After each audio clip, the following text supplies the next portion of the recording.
three facts from three corners of science that have no reason to sit in the same room.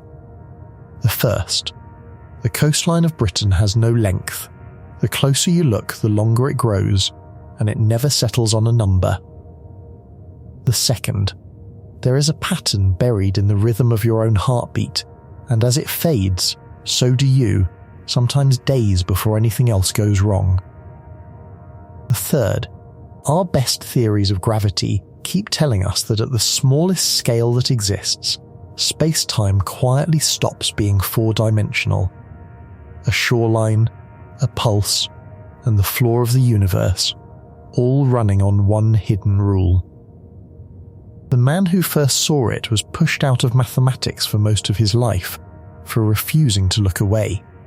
But by the time you understand how a coastline and a dying heart and the bottom of reality became the same sentence, the thing that unsettles you now will feel like the gentlest part of the night. Get comfortable, subscribe or join if you have not, and if you want the wider version of this, the same descent through space and physics and collapse, that is what the Patreon is for. Stay to the end, because when we reach the smallest scale of space-time, you will understand why the smoothest, most regular heartbeat is the one that should frighten you most. Let's ease into it.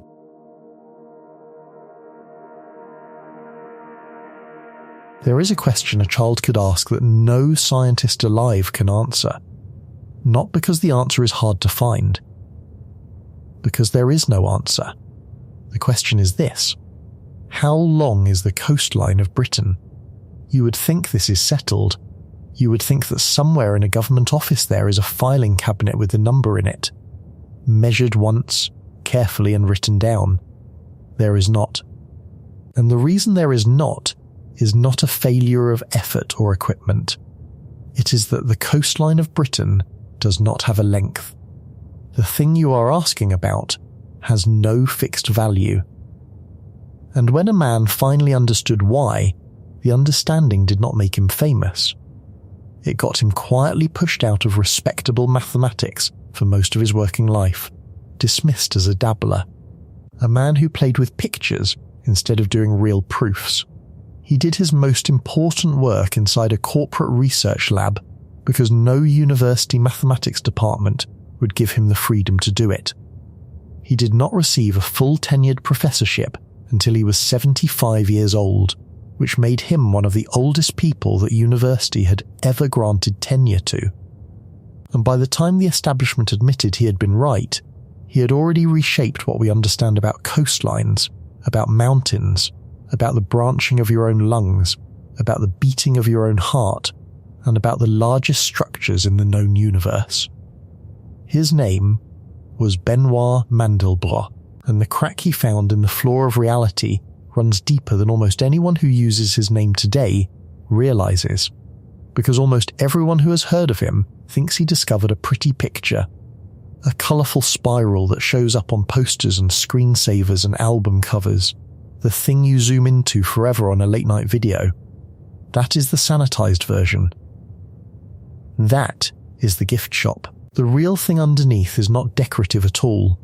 It amounts to a claim about the nature of the world so total that it calls into question whether the mathematics we have used to describe physical reality for 350 years describes reality at all, or whether it describes a convenient fiction we drew over the top of reality because the real thing was too rough to work with.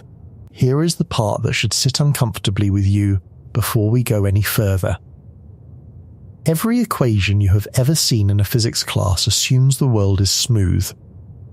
Newton assumed it. Einstein assumed it.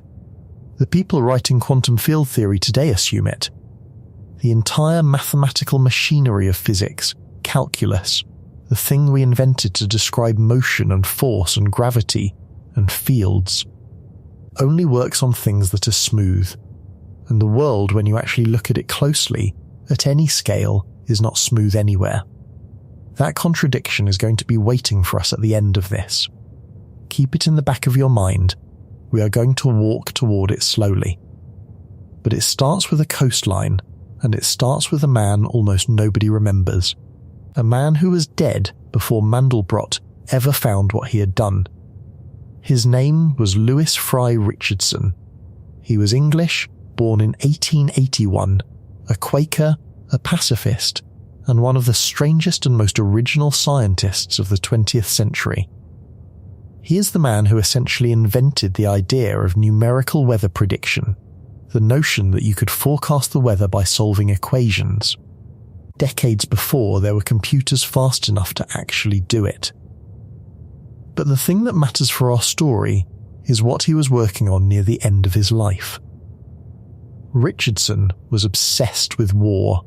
He had been an ambulance driver in the First World War, and he had watched the carnage up close, and afterward he devoted years to a genuinely peculiar project. He wanted to find the mathematical causes of war. He wanted to know whether you could predict the likelihood of two countries going to war based on measurable facts about them. And one of the facts he suspected might matter was the length of the shared border between two nations. The longer the border, the more contact, the more friction, the more chance of conflict. It was a reasonable hypothesis. Therefore, he needed border lengths. He went looking for them. And what he found stopped the project cold, because the numbers did not agree with each other. Spain and Portugal share a border. Spain, in its official figures, gave the length of that border as roughly 987 kilometres. Portugal gave the length of the same border, the identical stretch of ground, as roughly 1,214 kilometres. That is a difference of more than 200 kilometres on a single shared line. One country thought the border was around 20% longer than the other country thought it was. And this was not a one-time error. Richardson found the same kind of discrepancy between the Netherlands and Belgium, different countries reporting wildly different lengths for the exact same border. Now think about what that means for a moment, because it is stranger than it first appears. This is not two people disagreeing about a distance because one of them measured badly. If I measure the length of a table, and you measure the length of the same table, and we get different numbers, one of us made a mistake, and if we are careful, we will converge on the same answer. That is how measurement is supposed to work. But the border discrepancy does not converge. It cannot be fixed by being more careful, because the disagreement is not caused by sloppiness. It is caused by something Richardson was the first to really understand, and it is this.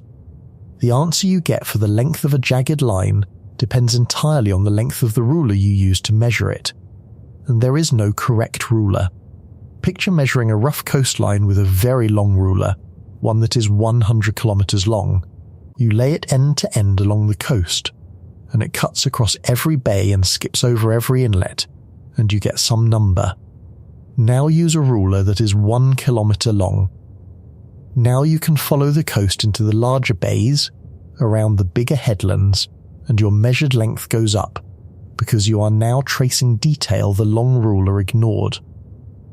Now use a ruler 1 meter long. Now you are following the coastline around individual rocks, into tide pools, along the edges of boulders. The length goes up again.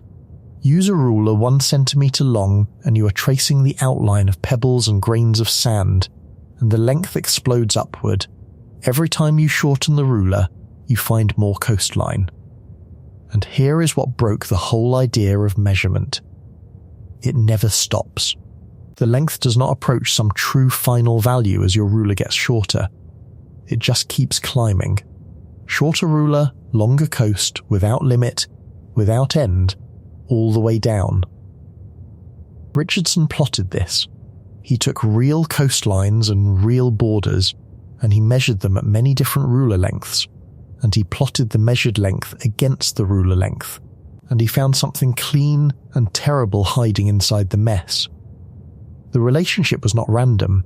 When he plotted it the right way, the data fell onto a straight line, which meant there was a law here, a precise mathematical rule governing how the length of a coastline grows as you measure it more finely. The coastline had no length, but the way in which it had no length was exact, repeatable. and different for different coastlines. The coast of South Africa, which is fairly smooth, climbed slowly as the ruler shrank. The west coast of Britain climbed faster. The coast of Norway, ripped apart into fjords inside fjords, climbed faster still. Each coastline had its own number that described how violently its length ran away from you as you looked closer. Richardson published this, and essentially nothing happened. The paper appeared in an obscure venue, tucked into work on the statistics of deadly conflict, and the mathematical world did not notice, because who was looking for a profound truth about the geometry of nature in a pacifist meteorologist's tables about the causes of war? Richardson died in 1953, in his sleep, at the age of 71.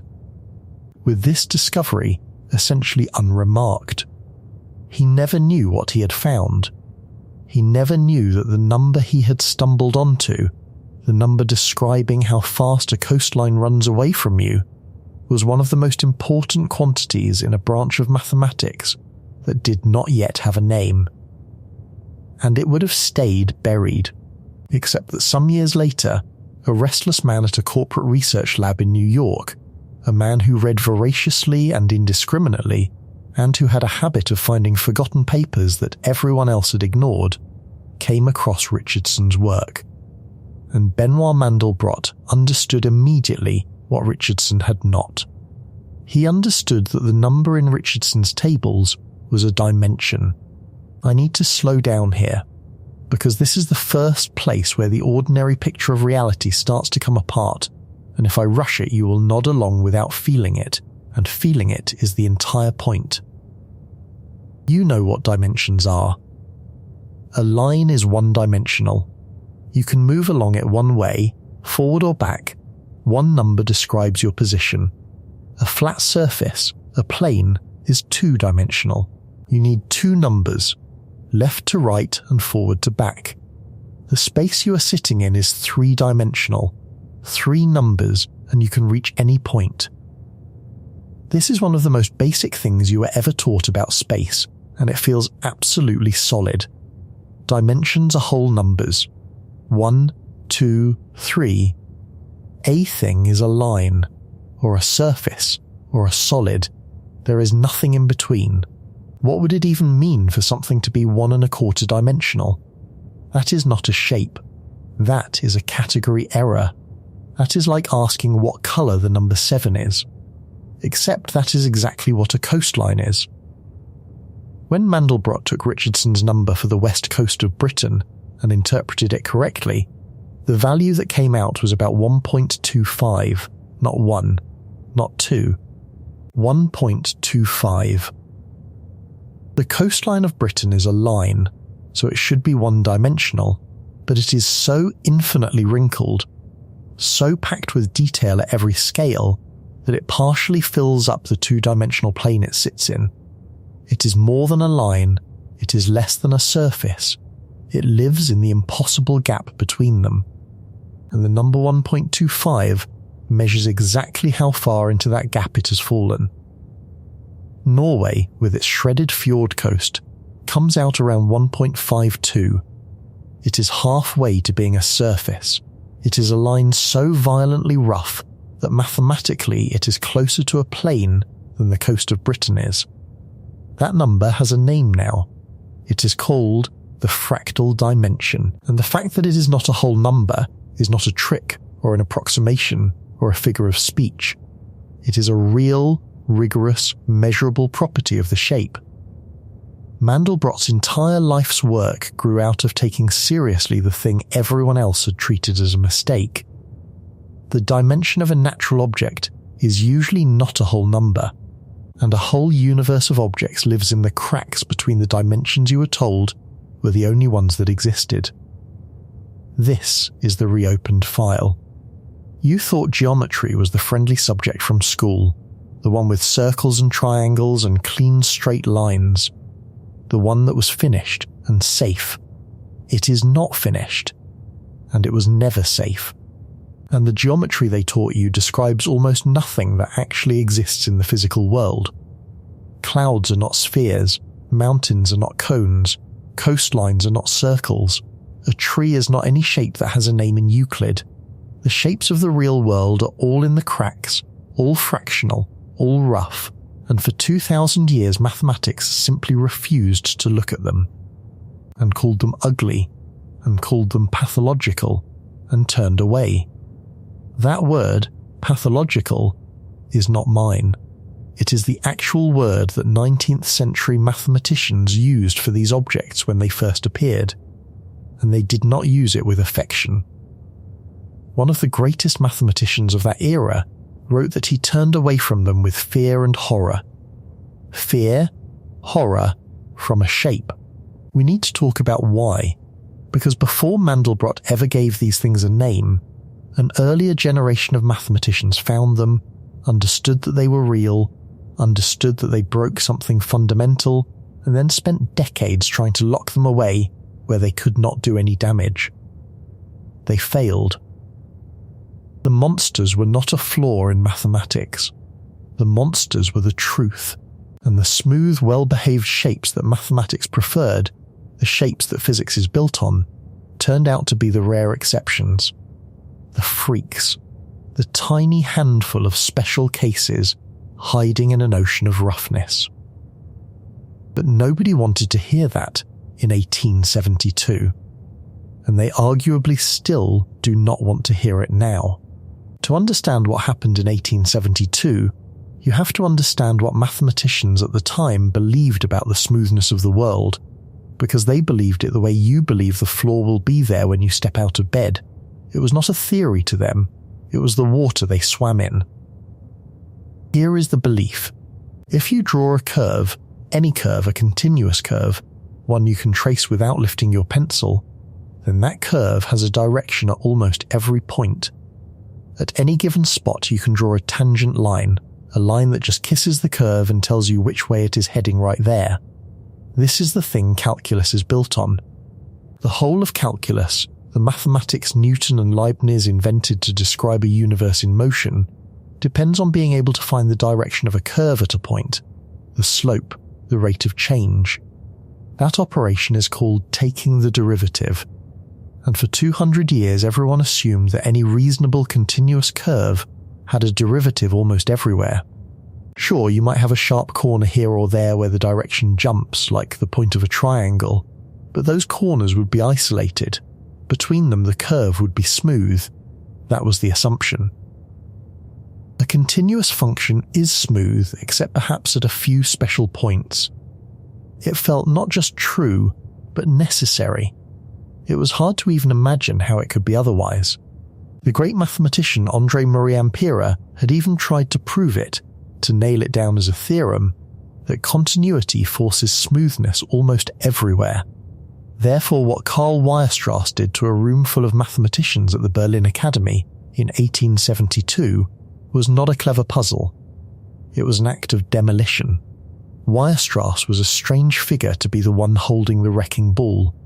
He had spent his early adult life as a provincial schoolteacher, teaching not just mathematics but handwriting and gymnastics to schoolboys in obscure Prussian towns, doing original mathematics alone at night with no colleagues, no library to speak of, no recognition. He did not become a university professor until he was almost 40, when a single brilliant paper he published out of nowhere stunned the mathematical world and got him pulled into the University of Berlin. He was famously careful, rigorous to the point of severity, a man who trusted nothing that had not been proven with total precision, and that rigour is exactly what led him to the monster. Because Weierstrass did not believe in taking smoothness on faith, he wanted to know if a continuous curve really had to be smooth. He built one that was not. He wrote down a function. It was defined as an infinite sum, a sum of waves, cosine waves. The first wave was a gentle rolling curve. The second wave was much smaller and wiggled much faster. The third was smaller still and faster still. Each successive wave was scaled down in height, but scaled up even more in frequency, packed with more oscillation, so that as you added more and more of them, you were piling finer and finer wrinkles onto the curve, wrinkles on top of wrinkles on top of wrinkles, forever.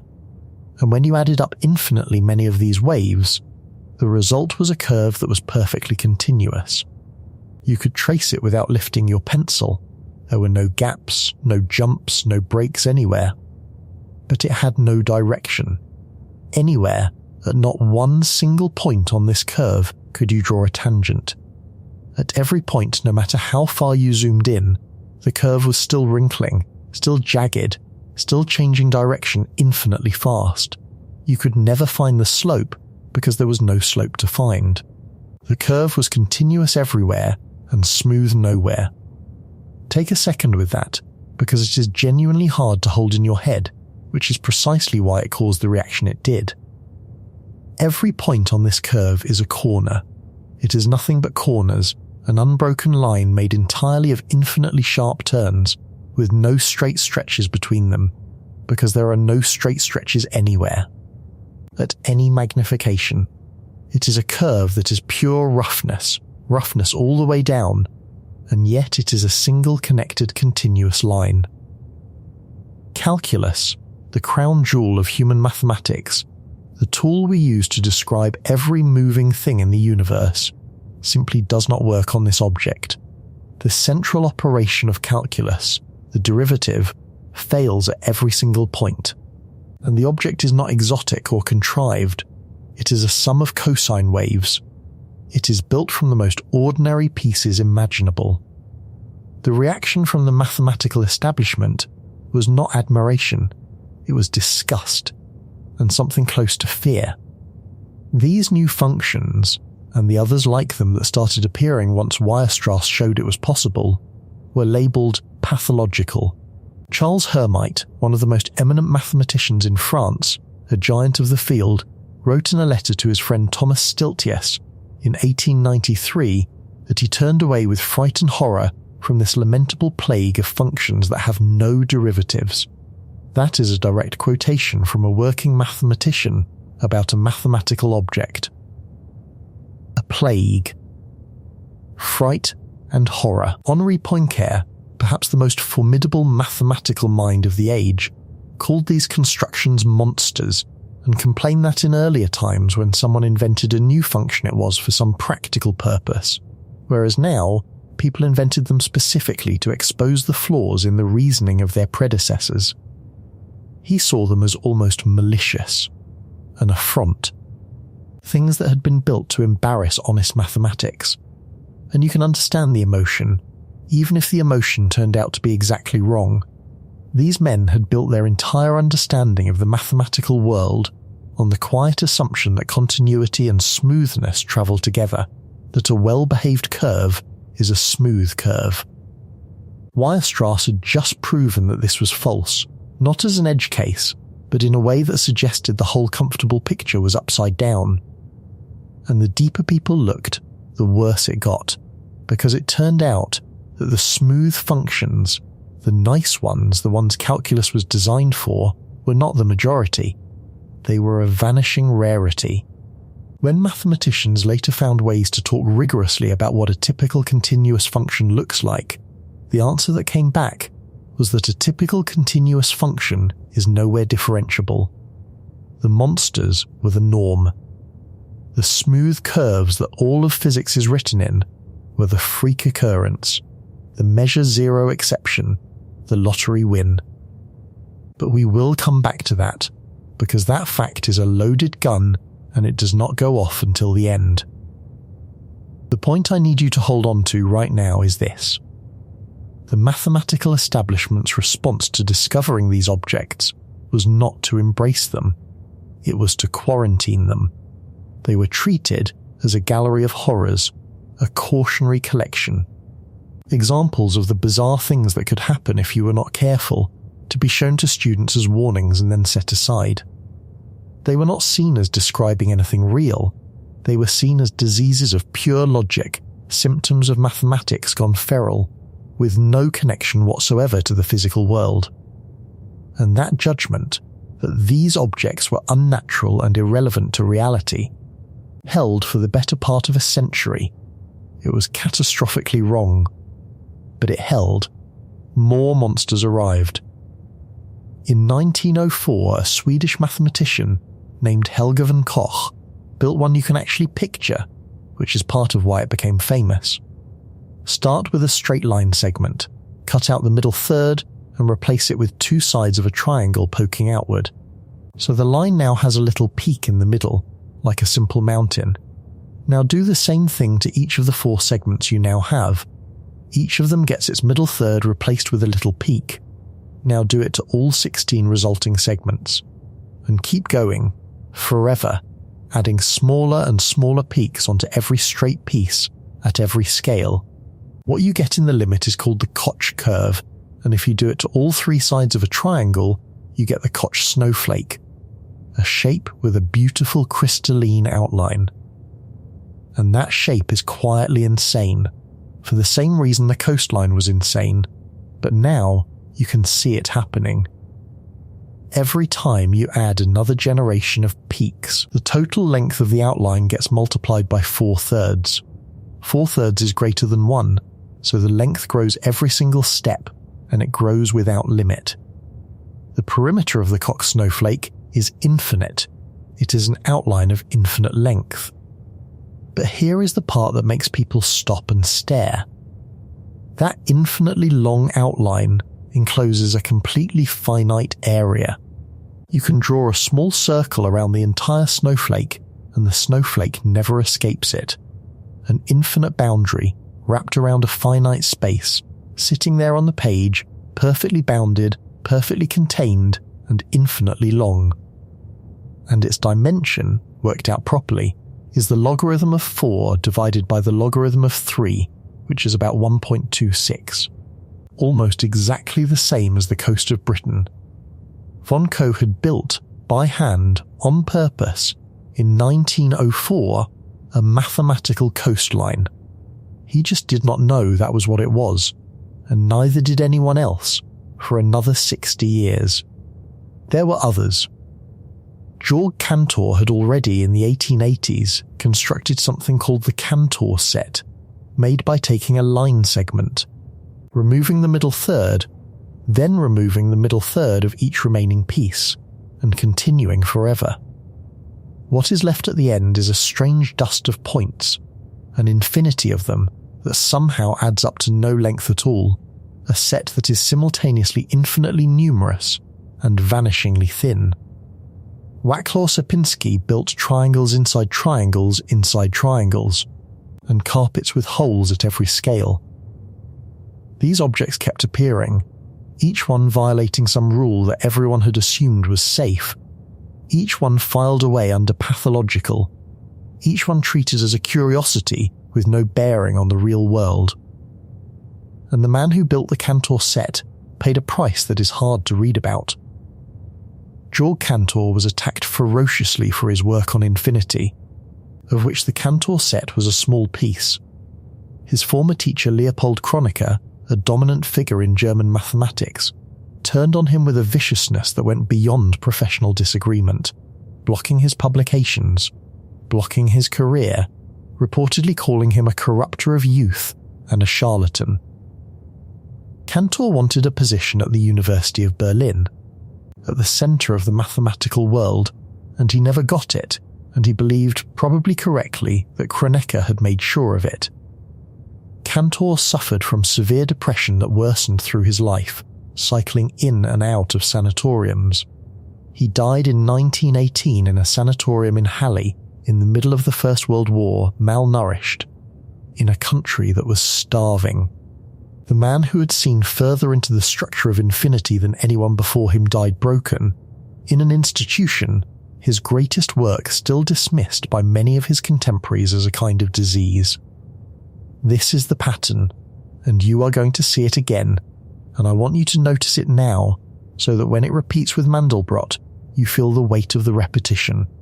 The person who sees the roughness underneath the smooth surface of things is not thanked.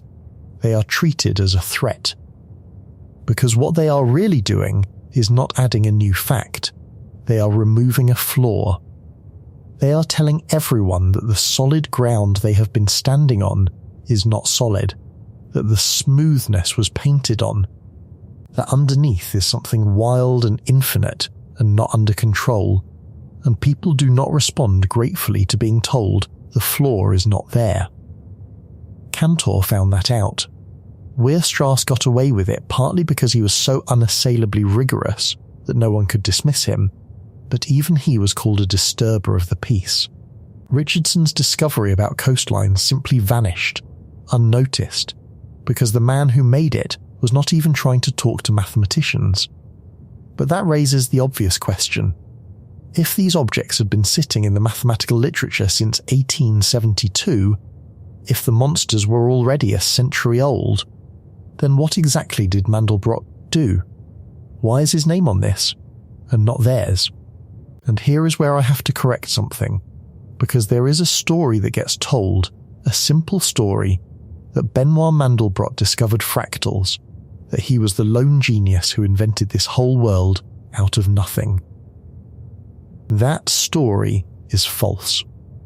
He did not discover the monsters. Weierstrass and Cantor and von Koch and Sierpinski found them decades before he was born. What Mandelbrot did was harder to see, and in some ways stranger. He looked at that gallery of horrors, that collection of objects everyone had agreed were unnatural diseases of pure logic with no connection to reality, and he understood that everyone had it exactly backwards. These were not diseases, these were portraits. The monsters were pictures of the real world, more faithful pictures than anything in Euclid. The coastline, the mountain, the cloud, the tree, the bronchial tree inside your chest, the branching of your arteries, the clustering of galaxies. All of it was built the way the monsters were built. Roughness repeating at every scale. And the thing everyone had been calling pathological was in fact the ordinary condition of nature. The pathology was Euclid. The disease was the smooth line. That inversion is the whole game. But Mandelbrot could not have seen it, could not have proven it, could not have forced the world to finally look, without one thing that Weierstrass and Cantor never had. And it was not a better proof. It was a machine. Benoit Mandelbrot was born in Warsaw in 1924 into a Jewish family from a Lithuanian intellectual tradition, and almost everything about the way his mind worked can be traced to the fact that his education was shattered by the century he was born into. When he was 11 in 1936, his family saw what was coming in Poland and got out, moving to Paris. His uncle Sholem Mandelbrot was already there, and Sholem was not a minor figure. He was a professor at the Collège de France, one of the most prestigious academic positions in the entire country, and he was deeply connected to the movement that was about to take over French mathematics and, through it, mathematics worldwide. That movement mattered enormously to the story of his nephew, because Benoit would spend his whole life in rebellion against it, and the first person he was rebelling against was the uncle who had helped raise him intellectually. Then the war came to France, and the family, being Jewish, went from Mégers to Prey. They fled Paris for the countryside to the region around Toul in central France. And Benoit spent his adolescence in hiding. In genuine danger, his schooling reduced to fragments. For long stretches he was not in any classroom at all. He posed at various points as an apprentice, kept his head down and survived, while many did not. And here is what came out of that broken, dangerous, interrupted education. Because he had not been drilled through the standard French mathematical curriculum in the standard way, because he had learned in fits and starts, often alone, he developed a way of thinking that his properly educated peers had trained out of them. He thought in pictures. He had an almost freakish ability to take a problem posed in dry algebra and see it, to translate it into a shape in his head and solve it geometrically, by eye, by intuition. When he sat the notoriously difficult entrance examinations for the French elite schools after the war, he would later describe how he could solve problems by seeing the underlying form, arriving at answers through geometry that he was supposed to reach through analysis.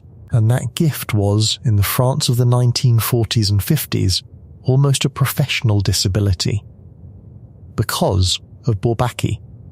You need to understand what Bourbaki was, because it is the antagonist of this part of the story, and it is not a person.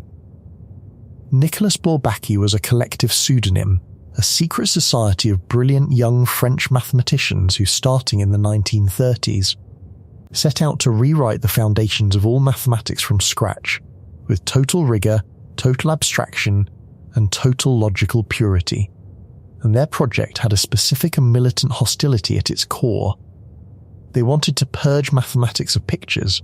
They regarded geometric intuition, reasoning from diagrams, trusting what a shape looked like as sloppy, unreliable. A source of error and self-deception. Real mathematics, to Bourbaki, was formal, symbolic, built from axioms and pure logic, with no appeal to the eye whatsoever. Their books famously contained almost no illustrations. One of the leading members, Jean Dudon, is associated with the battle cry of the movement, a call to overthrow the old geometric way of thinking entirely. Down with Euclid, the slogan went. Death to triangles. And Benoit Mandelbrot's uncle Solom was part of this world, a believer in the primacy of rigorous analysis over the kind of visual, intuitive, shape-driven thinking that his nephew was best at.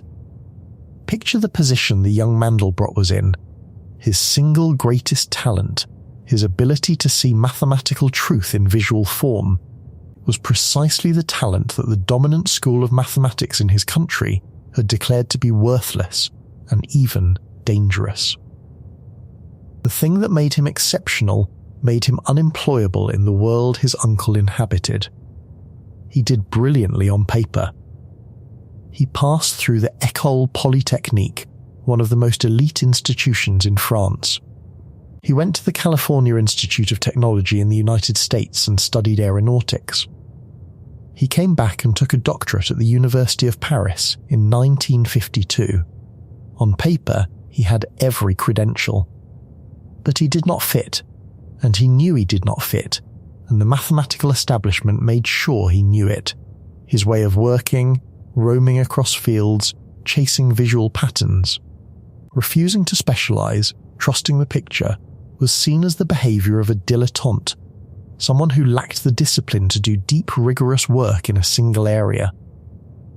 He was, in the eyes of respectable mathematics, unserious, therefore he left. Not with a dramatic exit, but with a slow realization that there was no home for him in the university system. And in 1958, he took a job that most ambitious mathematicians would have seen as a step out of real mathematics altogether. He went to work for a computer company. He joined the International Business Machines Corporation at its Thomas J. Watson Research Center in New York, and he would stay there for around 35 years. And this, the move that looked like a surrender, like giving up on being a real mathematician, was the single most important decision of his life, for two reasons. The first reason is freedom. At a university mathematics department, Mandelbrot would have been expected to publish in a recognized subfield, to prove theorems that the community valued, to fit into an existing conversation, to justify himself to committees who thought his approach was frivolous. At the corporate research lab, none of that applied. As long as he was occasionally useful, and he was, working on real problems like the statistics of errors in data transmission over phone lines, and the wild fluctuations of cotton prices, and the turbulent behavior of noise in electronic systems, he was left alone. He could wander. He could read forgotten papers by dead meteorologists about the causes of war. He could chase a pattern across half a dozen unrelated fields because it interested him, with no department chair asking why a serious person was behaving this way. The industrial lab gave the outsider exactly the thing the university would have denied him, which was permission to not fit in. The second reason is the machine, and this is the reason the monsters had to wait until Mandelbrot to be understood. The reason Weierstrass and Cantor and von Koch, for all their genius, could not have done what he did. These men could define a fractal. They could write down the rule that generates it. But they could not see it. To actually draw the Koch snowflake out to many generations, or to trace what happens when you iterate a simple equation thousands upon thousands of times, would require performing the same tedious calculation by hand tens of thousands of times, hundreds of thousands of times, with no error, and then plotting every result. It was humanly impossible. The monsters had always existed only as definitions, as formulas, as objects that were understood abstractly, but never actually looked at. Nobody had ever seen one. And Mandelbrot, sitting inside one of the few institutions on Earth in the 1960s and 70s that had serious computing power, could do the one thing no mathematician in history had ever been able to do with these objects. He could tell the machine to do the calculation 1,000,000 times and put the picture on a screen. He could look at the monster. And the moment these objects stopped being formulas and became images, everything changed, because it turned out they did not look like diseases at all. They looked like the world. He gave the whole hidden kingdom a name in 1975. He took the Latin word fractus, meaning broken or shattered, the root of the English words fracture and fraction, and he coined the word fractal. A fractal is a shape that is broken at every scale, rough at every level of magnification, and that typically shows the same kind of structure no matter how far you zoom in. A property called self-similarity. A piece of the coastline, magnified, looks like a coastline. A branch of a tree looks like a small tree. A floret of a head of Romanesco broccoli looks like the whole head. The part resembles the whole, at scale after scale after scale. That is the signature of a fractal, and once Mandelbrot handed people the word and, more importantly, the pictures, they started seeing fractals everywhere. Because they had always been everywhere, and mathematics had simply trained itself not to look. In 1982, he published the book that made the case to the entire world, The Fractal Geometry of Nature, and it opened with a sentence that is close to a manifesto, a direct assault on everything Euclid and Bourbaki stood for. Clouds are not spheres, he wrote. Mountains are not cones, coastlines are not circles, and bark is not smooth, nor does lightning travel in a straight line. Every object he named in that sentence is a rebuke to the smooth geometry we teach children as though it describes reality. None of those things are smooth.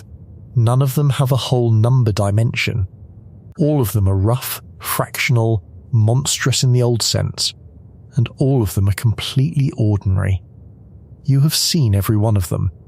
You have simply been taught to describe them with a geometry that does not fit, the way you might try to describe a piece of music using only the names of colours. And slowly, grudgingly, the world came around. It took decades.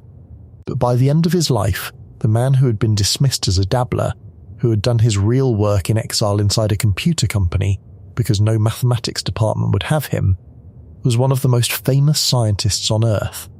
His images reproduced on millions of posters and book covers and screens. Yale University made him a professor, and in 1999, they granted him a full tenured chair, the Sterling Professorship, when he was 75 years old. It made him one of the oldest people ever to receive tenure at that university. Think about the shape of that life for a moment. He was 75 before the establishment that had exiled him gave him the security and recognition that a conventional mathematician receives in their 30s. The vindication came, but it came at the very end, after a working lifetime spent on the outside. He died in Cambridge, Massachusetts, in October of 2010 at the age of 85 of pancreatic cancer. His memoir, titled The Fractalist, subtitled Memoir of a Scientific Maverick, was published after his death. He got to tell his own story, but only just, and only from the far side of a career that had treated him as an intruder for most of its length. But I have been holding something back, the way Mandelbrot's own story holds something back. because the thing that finally made his name permanent, the object that put fractals in front of every person on the planet, was not the coastline and not the snowflake and not any of the classical monsters. It was a new object, one that had never been seen before he saw it. An object so complex that mathematicians are still, right now, unable to answer basic questions about it. It emerged from an equation so simple you could teach it to a child. And when Mandelbrot first told his computer to draw it, in the late 1970s, the image that came back was so strange, so intricate, so unlike anything that should come out of such a trivial rule, that he initially thought the smudges on the printout were dust, or a malfunction in the machine. They were not a malfunction. They were the most complicated object humanity has ever found, and it had been hiding inside a line of arithmetic the entire time, waiting for someone with a machine and the willingness to look. The equation is this. Take a number, call it C, start with 0, square it, and add C. Take the result, square it, add C again. Take that result, square it, add C again. And keep going, forever. That is the entire rule. You take a number, and you repeatedly square and add, feeding each answer back in as the start of the next step. This process is called iteration, and iteration is the beating heart of every fractal, because it is the mechanical version of the thing fractals do, which is repeat the same operation at every scale. Now, for some starting values of C, this process stays calm. The numbers you get out stay small, bounded, orbiting near 0 forever, never running away. And for other values of C, the process detonates. The numbers grow, and once they start growing, they grow faster and faster and rocket off to infinity. Every number C falls into one of two camps. The ones that stay bounded, and the ones that escape. And Mandelbrot asked a question that sounds almost childishly simple. If you colour in every value of C that stays bounded, and leave blank every value that escapes, what shape do you get? There is one more piece, and it is what makes the shape two-dimensional instead of just a stretch of the number line. The numbers C are not ordinary numbers. They are complex numbers, which you can think of as points on a flat plane, where one direction measures the ordinary part and the other direction measures a second component. Every complex number is a location, a point with a left-right position and an up-down position. The question becomes a question about the plane. For every point on the plane, run the square and add process forever, and ask whether it stays bounded or escapes. Colour the bounded points black. Leave the escaping points white. What picture appears? The picture that appears is the Mandelbrot set, and there is nothing else like it anywhere in mathematics or in human experience. When it was first computed properly, in 1980, on the machines at the IM Research Centre, what came out was a shape with a big rounded body, like a heart or a fat cardioid, with a perfect circle stuck to its side, and smaller circles stuck to that, and finer buds studding the entire outline. Mandelbrot, looking at an early crude printout, thought at first that the specks scattered around the main shape were dirt on the page or noise from the printer. He brushed at them. They did not come off, because they were not dirt. They were real.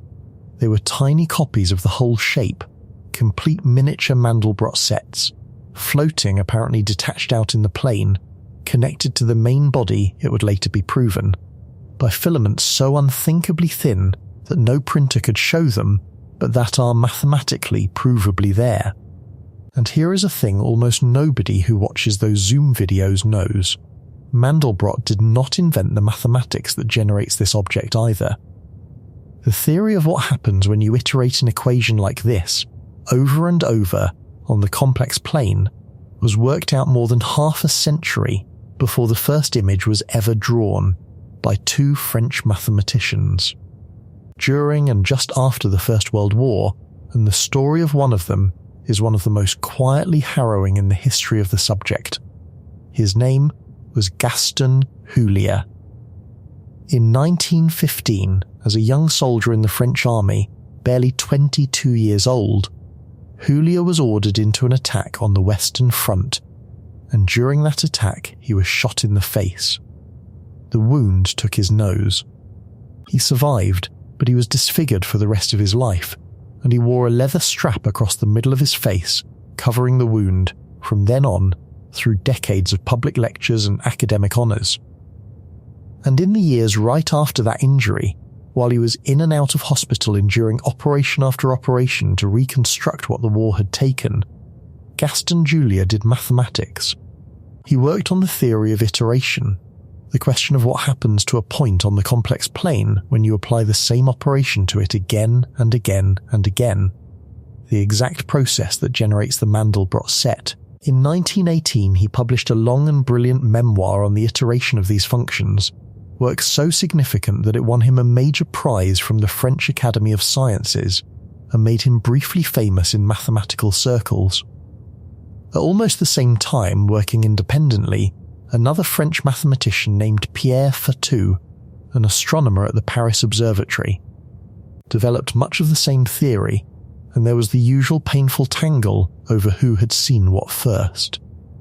Julia and Fatou had, between them, laid out the entire mathematical structure of iteration on the complex plane. They had defined the sets of points that stay bounded, and the sets that escape.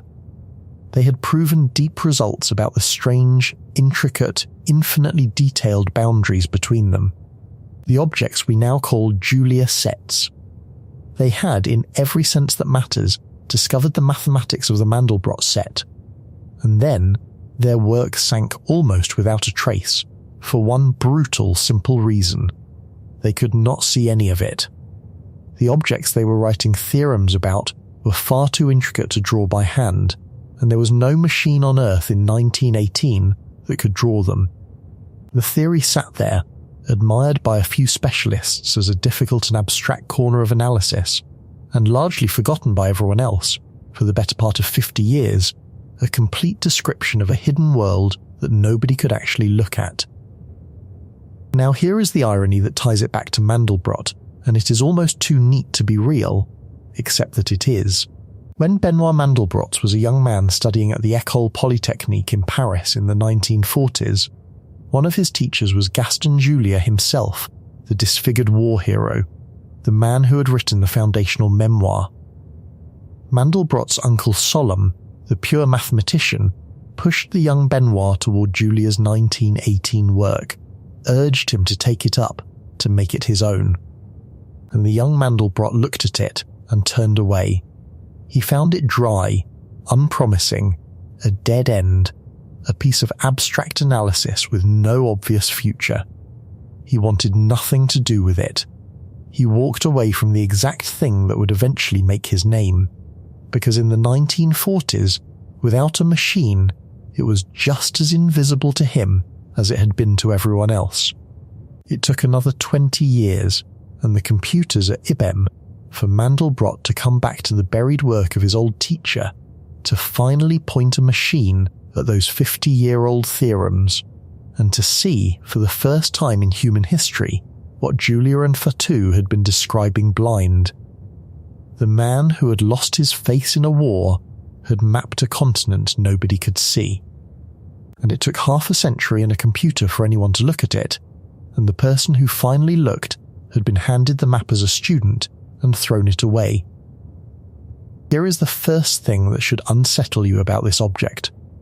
It came from nothing. The rule is squaring and adding. That is it. There is no complexity hidden in the equation. A child who can multiply can carry out the process.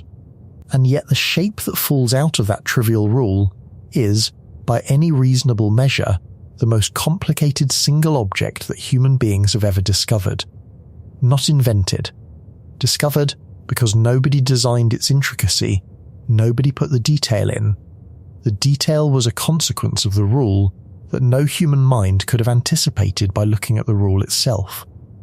All the complexity was implicit in square and add, and it took a machine to make it visible. The information was always there, coiled inside 4 symbols of arithmetic. Waiting, that alone should bother you a little. It means that unlimited, endless, non-repeating complexity can be generated by, and can hide inside, near total simplicity. And it raises a question that is going to grow teeth as we go. If something this infinitely complex can be folded into something this simple, then how much of what looks simple in physics, how many of our clean smooth equations, might have this kind of monstrous complexity folded up inside them, invisible until you look at the right scale with the right machine? Because the complexity of this object is not a figure of speech. Let me be specific about it, because the specifics are where the vertigo lives. The boundary of the Mandelbrot set, the infinitely fine dividing line between the points that stay bounded and the points that escape, is not a smooth curve, and it is not a mildly rough curve like a coastline. In 1991, a Japanese mathematician named Mitsuhiro Shishikura proved a result about that boundary that took the mathematical community a moment to absorb. He proved that the boundary of the Mandelbrot set has a fractal dimension of exactly 2. 2. The maximum possible value for a curve sitting in a plane. Remember that the coast of Britain is around 1.25, and shredded fjord-ridden Norway is around 1.52, already halfway to being a surface. The boundary of the Mandelbrot set goes all the way. It is a curve, a one-dimensional thing, a boundary line that is so infinitely, violently, densely wrinkled that it achieves the dimension of a 2-dimensional plane. It is as close to being a solid area as a curve can possibly get without actually being one. It is the roughest object of its kind that can exist, and it encloses a finite region, a region whose area has been estimated at around 1.506, a perfectly ordinary finite number wrapped in a boundary of infinite length and maximal dimension. And that boundary contains, at every scale, forever, more structure. This is where the famous zoom comes from, the videos you have seen, plunging endlessly into the edge of the set. Spirals giving way to seahorses, giving way to lightning, to more spirals, to, every so often, a perfect tiny copy of the entire original shape, buried miles deep in the detail, and then onward, deeper, more structure, with no flaw, no final layer, no smallest piece. When you watch one of those zoom videos, you are not watching an animation that eventually loops or runs out. You are watching a real mathematical fact. The detail genuinely never ends. To reach some of the structures that people have imaged in the boundary of this set, you would have to magnify the starting picture by a factor so large that it dwarfs the ratio between the size of the entire observable universe and the size of a single proton. That ratio, from the whole universe down to 1 proton, is about 10 followed by 41 zeros. Deep zooms into the Mandelbrot set past that magnification and keep going. Into 10 followed by 100 zeros and far beyond, limited only by how long you are willing to let the computer run, and the structure never simplifies, never smooths out, never bottoms into some final fundamental layer. It is infinite in the most concrete, computable, look at it yourself sense of the word. A finite region of the plane, something you could draw a small box around, contains an infinite amount of non-repeating structural information. Take a breath here, because I want the next fact to land with full force.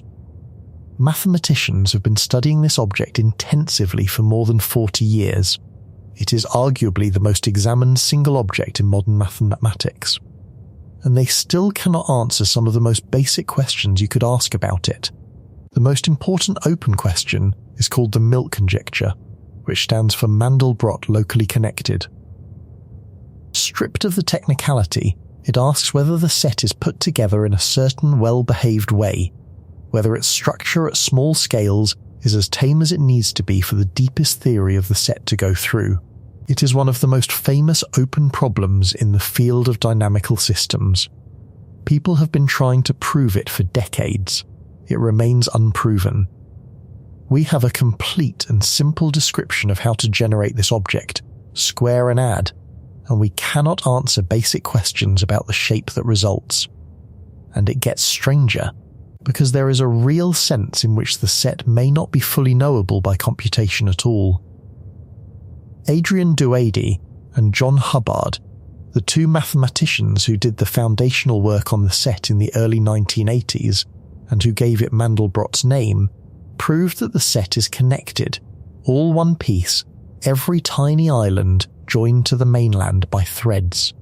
But when you ask whether you can actually compute the set, whether an idealized computer could in principle decide, for an arbitrary point, whether that point is inside the set or outside it, the answer runs into deep water. In one rigorous and widely studied mathematical model of computation, the model developed by Lenore Bloom, Michael Shub, and Stephen Smale for computing with real numbers, the Mandelbrot set is provably not computable. The physicist and mathematician Roger Penrose seized on exactly this feature in his book, The Emperor's New Mind, using the Mandelbrot set as a prime example of something that appears to be a definite mathematical object, sitting there, fully determined by a simple rule, and yet whose membership cannot in general be decided by any algorithm. Whether a given point belongs to the set can be, in the deepest sense, undecidable, the object is completely determined. And it is not, in general, computable. Those two things are both true at once, and holding them together is genuinely difficult. Sit with what that means. We have here an object generated by the simplest imaginable rule, an object that is fully and completely specified. Nothing about it is random or unknown in principle. Every point either is or is not in the set with total definiteness. And the community of the smartest specialists on Earth, working for 4 decades with the most capable computers ever built, cannot prove basic facts about its structure, and there is a rigorous sense in which no machine could ever fully map it. This is the abdication in its purest form. The experts are not hiding something from you. They have simply run into the edge of what can be known about a shape that comes out of squaring a number and adding. The people who should be able to explain this object to you cannot fully explain it to themselves. The floor is not there, and they know the floor is not there. And they have made their peace with standing over the gap because they have no choice. And if you think this structure is trapped inside its own equation, a self-contained curiosity with no reach into the physical world, there is a result from the 1970s that closes that escape route, and it is one of the strangest facts in all of science. Around 1975, a physicist named Mitchell Feigenbaum, working at the Los Alamos National Laboratory, was studying a piece of arithmetic even simpler than the Mandelbrot set, a one-line equation used to model how animal populations rise and fall from one year to the next. As you turn up a single parameter in that equation, the behavior changes. First, the population settles to a steady value. Then it starts alternating between 2 values, a 2-year cycle. Turn the parameter up more, and the cycle splits again into 4, then 8, then 16. The doublings coming faster and faster until the system tips over into full chaos, jumping around with no pattern at all. This cascade of doublings is a famous route into chaos, and Feigenbaum did something nobody had thought to do. He measured how fast the doublings were accelerating. He calculated the ratio between the length of one stage and the next, and he found that it converged on a number, roughly 4.669. That alone would be a minor curiosity. Here is what makes it one of the most unsettling numbers in physics. Feigenbaum then looked at completely different systems that had nothing whatsoever to do with populations of animals, different equations describing different pieces of the world, and he found the same number. 4.669, again, he had found a universal constant, a number that governs the transition into chaos not for one system, but for an entire vast class of them, regardless of what the system is made of or what it describes. And it was confirmed in the real world, in physical experiments, in the way heated fluids begin to churn, in the behaviour of certain electronic circuits, in dripping taps, in chemical reactions. The same number, 4.669, buried in the transition to chaos across physically unrelated phenomena, a hidden constant of nature that has nothing to do with the specifics of any one system and everything to do with the deep structure of how order dissolves. And the cascade of doublings that Feigenbaum measured is not separate from the object we have been discussing. It is a slice through it. That doubling sequence corresponds exactly to a row of the buds studding the outline of the Mandelbrot set, marching down the spine of the shape. The route to chaos that shows up in dripping faucets and churning fluids is a one-dimensional cut through the Mandelbrot set. The same hidden structure is sitting underneath phenomena that have no business being related, watching over the way reality falls apart into disorder, and it does not care what the disorder is made of. Feigenbaum, by the way, fits the pattern you have been watching repeat. He was a wanderer, a physicist who did not stay in his lane, who thought about problems the way he wanted to, rather than the way the field expected. And when he first tried to publish his discovery of this universal constant, the papers were rejected. It took years before the significance of what he had found was accepted, before the establishment caught up to the outsider who had noticed that the same number was hiding in the machinery of chaos everywhere he looked. And this is the second time I am going to point at the thing waiting for us at the end, so mark it. Everything I have just described, the infinite roughness, the dimension that maxes out at 2, the structure that never smooths no matter how far you descend, the fundamental resistance to being computed, all of it comes from iteration, from feeding a simple operation back into itself over and over across every scale. That is not a special trick of this one equation. That is how nature builds things. Nature iterates. A coastline is shaped by the same erosive process acting at every scale from continents down to grains of sand. A tree grows by the same branching rule repeated from trunk to twig. Your lungs were built by the same splitting instruction applied again and again down 23 generations of tubes. When a process repeats across scales, you get a fractal, and a fractal is nowhere smooth, and the mathematics of smoothness, which is to say all of physics, has no grip on it. We built our entire description of the physical world on the assumption that if you zoom in far enough, everything becomes smooth, every curve becomes locally straight, every process becomes describable by the calculus of smooth change. The Mandelbrot set is a proof, sitting right there on the screen, that this assumption can be false all the way down, that some things are rough at every scale forever and never once become smooth.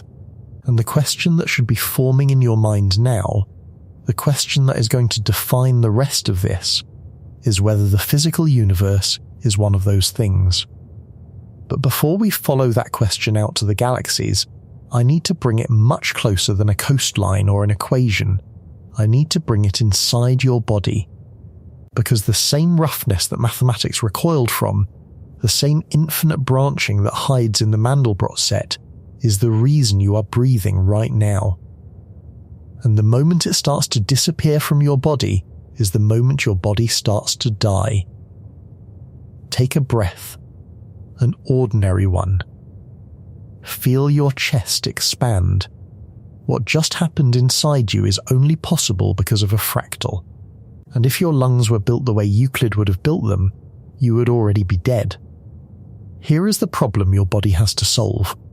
To stay alive, you need to pull oxygen out of the air and get it into your blood, and the amount of oxygen you can absorb depends on surface area, on how much wet membrane you can expose to the incoming air. More surface, more oxygen. But you also have a hard constraint. All of that surface has to fit inside your chest, inside a volume not much bigger than a loaf of bread. The problem is to pack an enormous surface area into a tiny volume. And there is only one kind of geometry that solves that problem: the geometry of branching that repeats at every scale. Your windpipe splits into 2 tubes. Each of those splits into 2 smaller tubes. Those split again, and again, and again, through around 23 generations of branching, each generation finer than the last, until you reach hundreds of millions of tiny air sacs at the ends. And the total surface area of all those sacs, unfolded, is enormous. Estimates vary, but it is on the order of 70 square meters, something like the floor area of a decent apartment, a surface the size of a room, folded down with fractal precision until it fits inside your ribcage. That is not a design flourish. That is the only way the packing can be done. The fractal is not decorating your lungs. The fractal is why you can breathe, and it does not stop at your lungs. The same solution appears everywhere your body needs to distribute something across a large space through a compact system. Your circulatory system is a fractal tree, branching from the aorta down through arteries, arterioles, and finally capillaries so fine and so numerous that essentially no cell in your body is more than a few cell widths away from a blood vessel. Your nervous system does it too. A single neuron sends out dendrites that branch and rebranch in a fractal spray, maximizing the surface over which it can receive signals from other cells, and the measured fractal dimension of these branching neurons typically lands somewhere between 1.4 and 1.7, sitting in the same impossible gap between a line and a plane where the coastline lives. The surface of your brain, the cortex, is folded and refolded into a fractal landscape of ridges and valleys, cramming a large sheet of thinking tissue into a skull that has to fit through a birth canal. You are, structurally, a colony of fractals. The rough, branching, scale-repeating geometry that mathematics spent a century calling pathological is the geometry your entire body is built from, at every level, because it is the only geometry that solves the problems a body has to solve. There is a beautiful and slightly disturbing consequence of this that was worked out in 1997 in a paper in the journal Science by Geoffrey West, James Brown, and Brian Enquist. Biologists had noticed for decades that the metabolic rate of an animal, the speed at which it burns energy, scales with its body mass in a very particular mathematical way, following a 3/4 power law that holds across an astonishing range of life, from bacteria to blue whales, spanning many orders of magnitude in size. Nobody knew why the exponent was 3/4. West, Brown and Enquist showed that the answer comes from the fractal branching of the networks that distribute resources through the body, the vascular system, the airways. The specific geometry of those fractal supply networks forces the 3/4 scaling, which means the fractal plumbing inside you does more than keep you alive. It sets the tempo of your entire existence, dictating how fast your heart beats, how long you are likely to live, how quickly you burn through your allotted energy. A mouse and an elephant run their lives at different speeds, because their fractal networks scale differently. The pace of your life is set by the dimension of your insides. Now here is where it turns, and where it gets genuinely difficult to sit with, and I want to be careful and precise, because this is real published science and not a metaphor, though it reads like the darkest possible metaphor. Put your fingers on your pulse, and you will feel a beat that seems steady. It is not steady. A healthy human heart does not beat like a metronome. If you record the exact time between each beat and the next, down to the millisecond, and you look at how those intervals vary, you do not find a smooth, regular rhythm. You find fluctuation, variation, a restless, flickering roughness in the timing that never settles. And when scientists analysed the structure of that variation, they found something that should stop you cold. The pattern of variation in a healthy heartbeat is fractal. The fluctuations over the course of seconds resemble the fluctuations over minutes, which resemble the fluctuations over hours. Same statistical roughness, repeating across timescales, exactly like a coastline repeating across spatial scales, except this coastline is written in the rhythm of your own heart. Your healthy heartbeat is a fractal in time.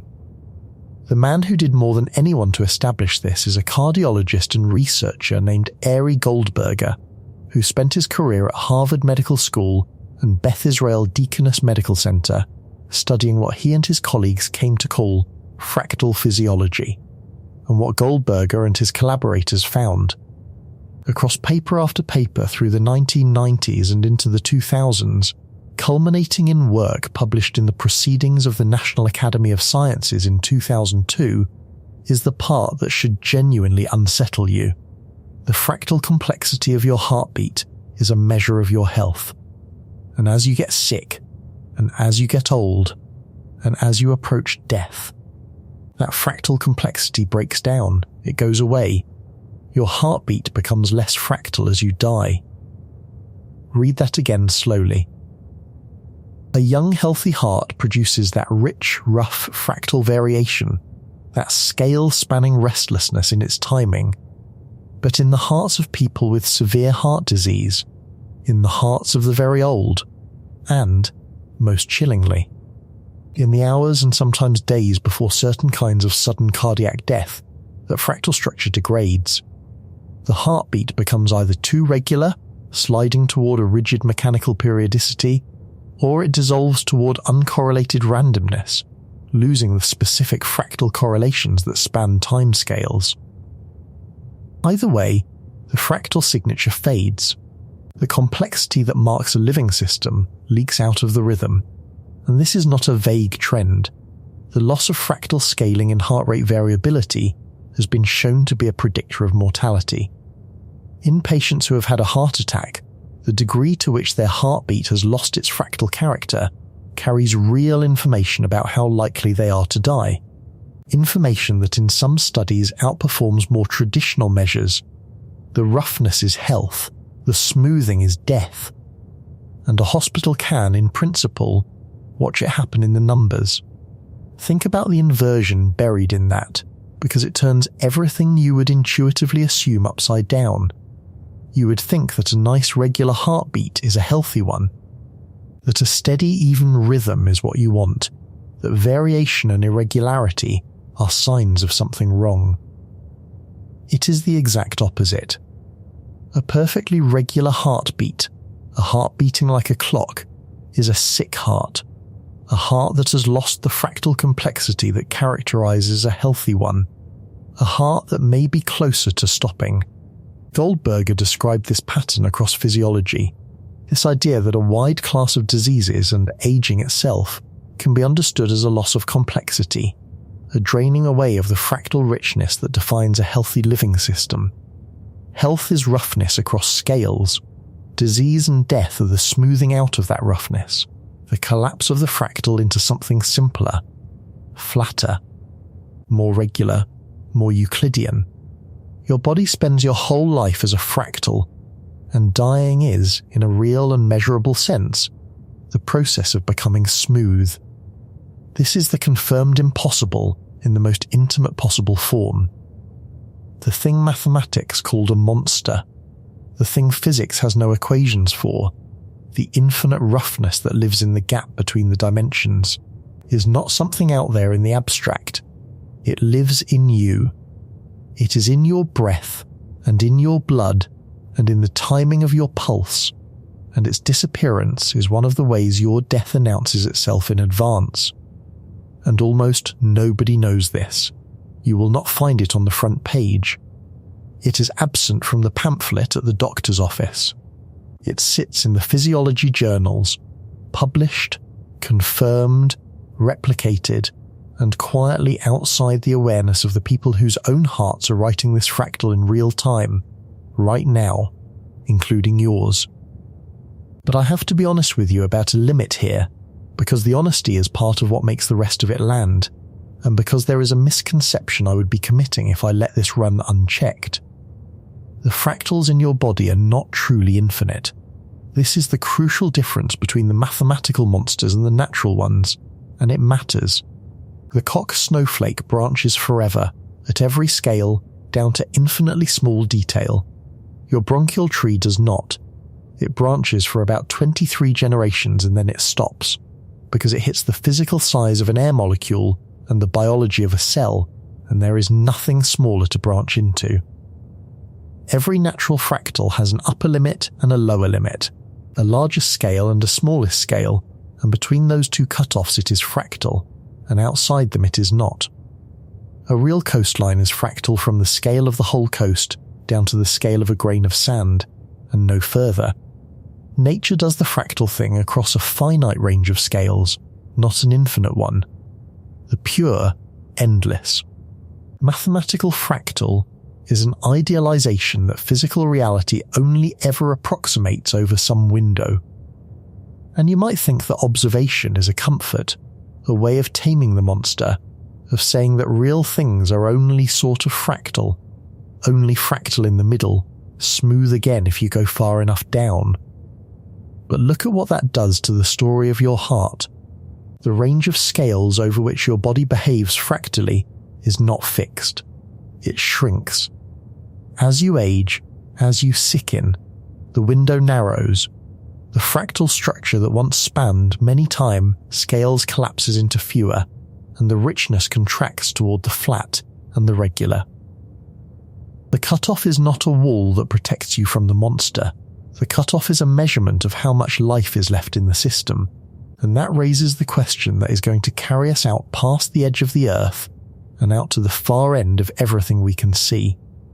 If the roughness is only fractal between an upper and a lower cutoff, then everything depends on where those cutoffs are.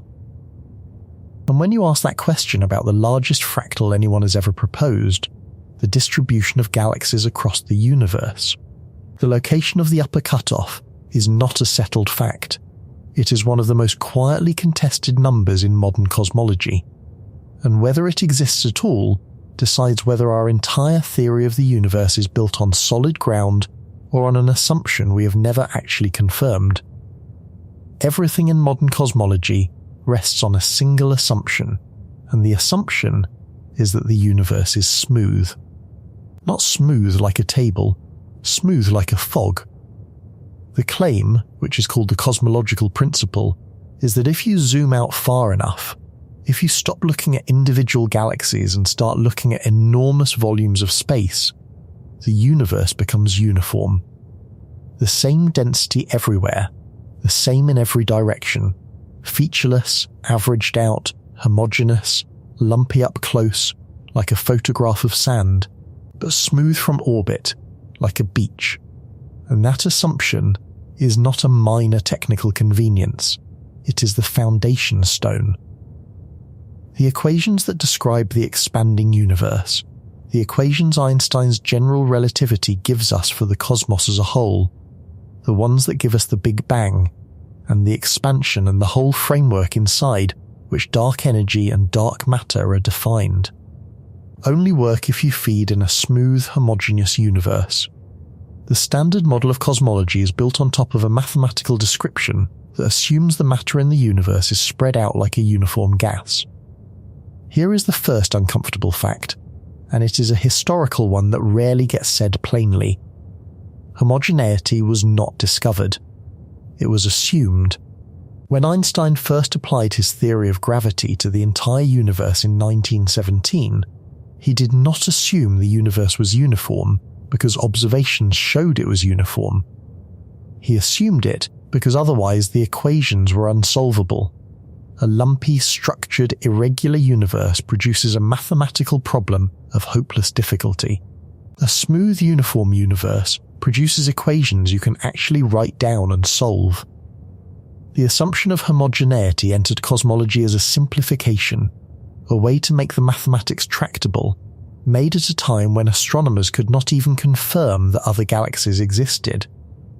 and that simplifying assumption, adopted out of mathematical necessity more than empirical proof, hardened over the following century into the bedrock principle of the entire field.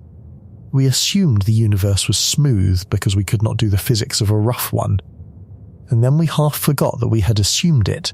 Therefore, the obvious question is whether it is actually true. And the moment astronomers built instruments sensitive enough to map the real distribution of galaxies across large volumes of space, they found something that did not look smooth at all. They found the most fractal-looking structure anyone had ever laid eyes on. In the 1980s, a team of astronomers began systematically mapping the three-dimensional positions of galaxies, measuring not just where they sat on the sky but how far away they were, building the first real maps of the cosmos in depth. And the maps were not uniform, they were webs. Galaxies were strung along vast filaments, luminous threads hundreds of millions of light years long. Between the filaments were voids, enormous bubbles of near-total emptiness. Regions tens or hundreds of millions of light years, across containing almost nothing.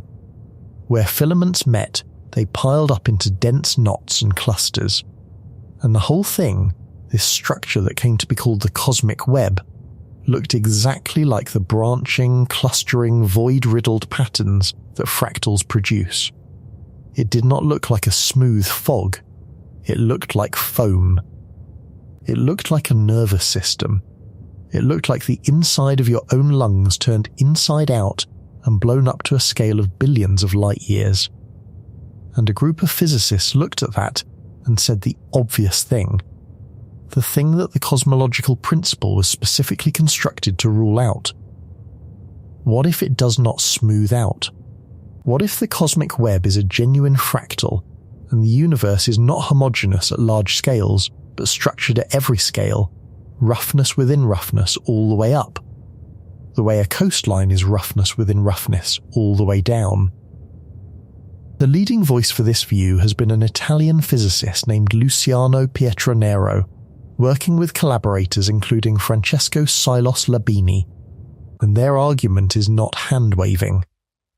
When you measure the fractal dimension of the galaxy distribution on the scales where we have good data, you get a value close to 2, not 3, which is what you would get for a smooth uniform filling of three-dimensional space, and not the whole number your intuition wants.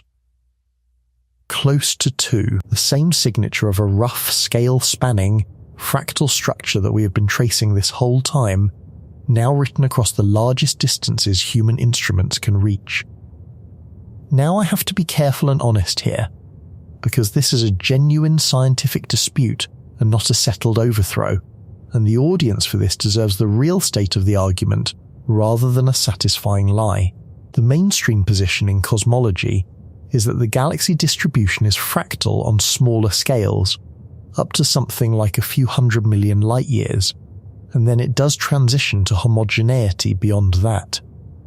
The standard claim is that somewhere around 300 million light years, give or take, the lumps average out and the universe finally becomes smooth, and that this transition to homogeneity has been observed in the large galaxy surveys, in the Sloan Digital Sky Survey and others, and that on the very largest scales, and in the faint afterglow of the Big Bang, the cosmic microwave background, the universe looks extraordinarily uniform.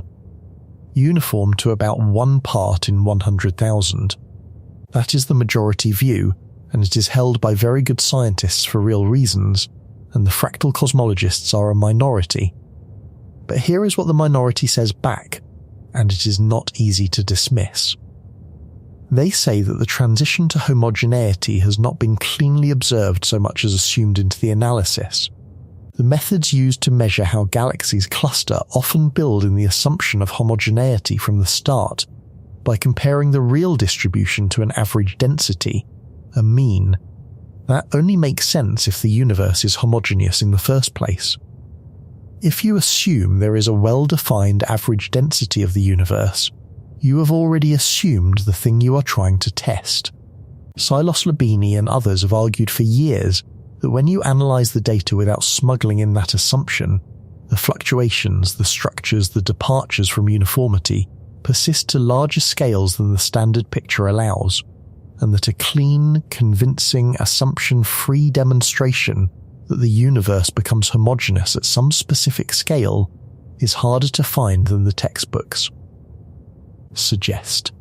The claim is not necessarily that the universe is fractal all the way up forever. The claim is more corrosive than that. It is that we have not actually established where or whether the roughness stops, and that we have papered over that gap with an assumption we inherited from Einstein's need to make his equation solvable. And then there are the structures, because while this argument runs, astronomers keep finding things in the sky that are not supposed to be able to exist if the universe becomes homogeneous at a few 100 million light-years. In 2003, they found the Sloan Great Wall, a sheet of galaxies stretching around 1.37 billion light-years across, more than 4 times the supposed scale of homogeneity. In 2013, a team led by Roger Claus identified an enormous grouping of quasars, the Huge Large Quasar Group, spanning something like 4 billion light-years, and argued directly in the published paper that its size was in tension with the scale at which the universe is supposed to become uniform. That same year, another group analysing the distribution of gamma-ray bursts, the most violent explosions in the universe, reported a structure they called the Hercules Corona Borealis Great Wall, and the scale of it is difficult to even hold in your mind. They estimated it at around 10 billion light-years across. 10 billion light-years. The observable universe is only about 93 billion light-years across in total. This single structure, if it is real, would stretch across something like 1/10 of everything we can see. In 2015, yet another team reported a ring of gamma-ray bursts around 5 billion light-years in diameter. And closer to home, other astronomers have argued that our own galaxy sits inside an unusually large and empty region. A local underdensity sometimes called the KBC void, after the 3 astronomers Keenan, Barger and Cowie who first described it, roughly 2 billion light-years across. A hole in the cosmos so large it should not exist if matter is spread out smoothly. Now, in fairness, and this is important, several of these giant structures are contested.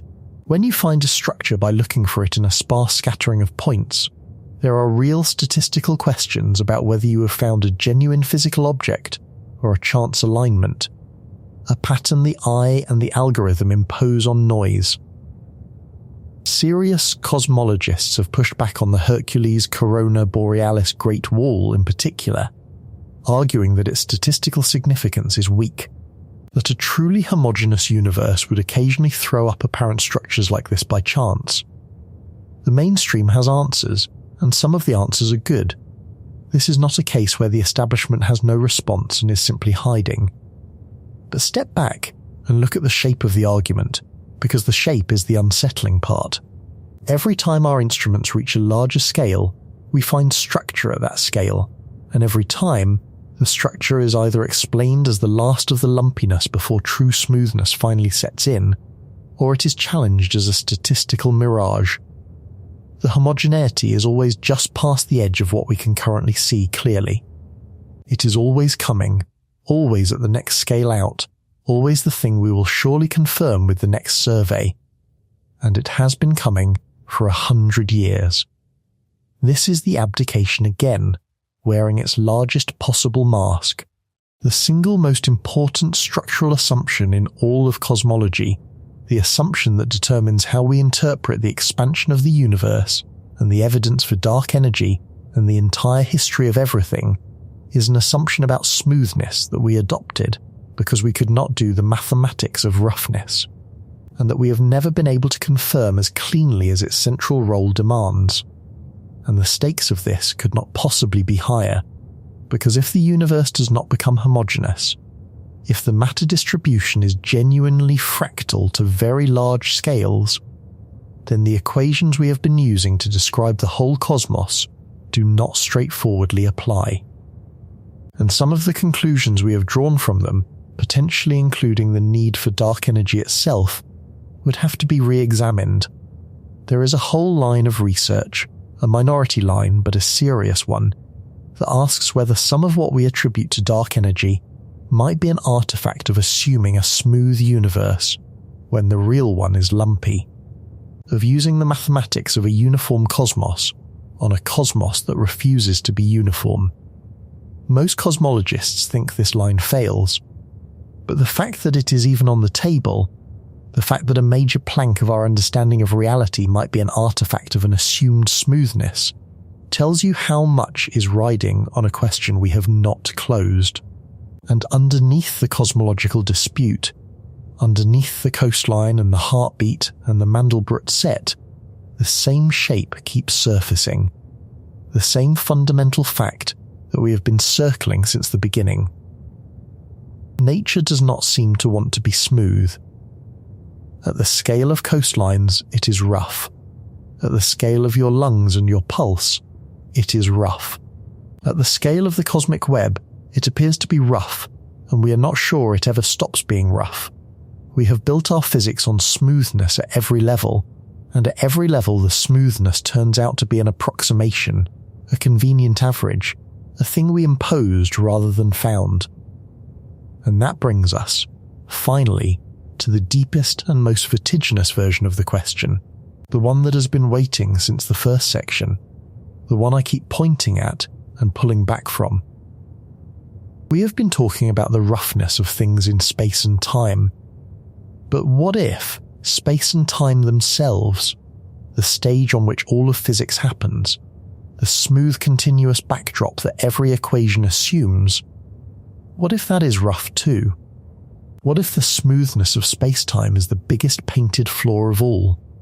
To understand why the roughness of space-time would be the end of something, you have to understand exactly what physics is written in, and exactly what that language cannot say. Every fundamental theory we have, without exception, is written in the language of calculus. Newton's laws of motion are differential equations. The equations of electricity and magnetism that James Clerk Maxwell assembled are differential equations. Einstein's field equations for gravity are differential equations, written on smooth curved surfaces called manifolds. The Schrödinger equation at the heart of quantum mechanics is a differential equation. When a physicist describes how anything changes, moves, flows, or evolves, they write down how fast it is changing at each instant, and that quantity, the rate of change at an instant, is the derivative. Physics is the science of derivatives. It is derivatives all the way down. And you already know the problem, because we met it in the second act of this story, in a lecture hall in Berlin in 1872. The derivative only exists if the thing is smooth. A curve has to be locally straight, has to have a definite direction at a point for you to take its derivative there. On a fractal, on anything rough at every scale, the derivative does not exist. There is no direction, there is no slope, there is no rate of change at an instant, because the instant never stops wrinkling. The mathematical operation that all of physics is built on is exactly the operation that fails on exactly the shapes that nature is built from. That is the collision this whole story has been driving toward, and it is no small technical inconvenience. It is a mismatch between the mathematics of our fundamental theories and the actual geometry of the world those theories are supposed to describe. Now, you could tell yourself a comforting story about this. You could say that smooth functions are the normal natural default case, and that these nowhere differentiable fractal monsters are rare exotic exceptions that you only stumble on if you go looking for trouble. That is what the mathematicians of the 1870s wanted to believe. It is the opposite of the truth, and the fact that it is the opposite of the truth was proven rigorously in 1931 by two mathematicians named Stefan Banach and Stefan Mazurkiewicz, working independently. They asked a precise question.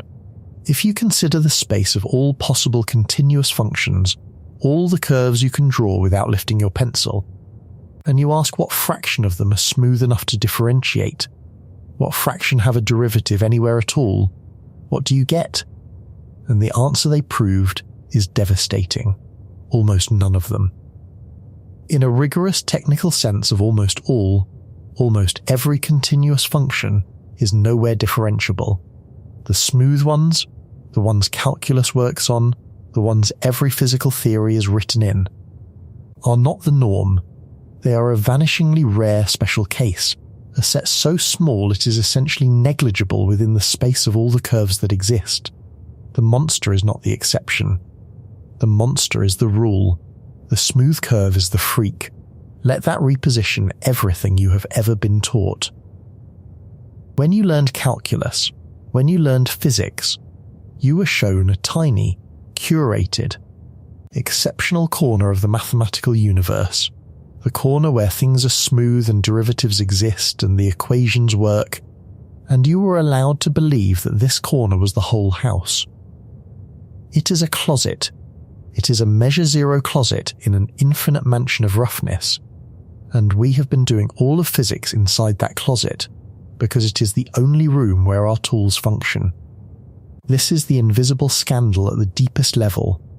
Not that anyone lied, but that the smoothness of the world presented to you as a basic fact is a selection effect.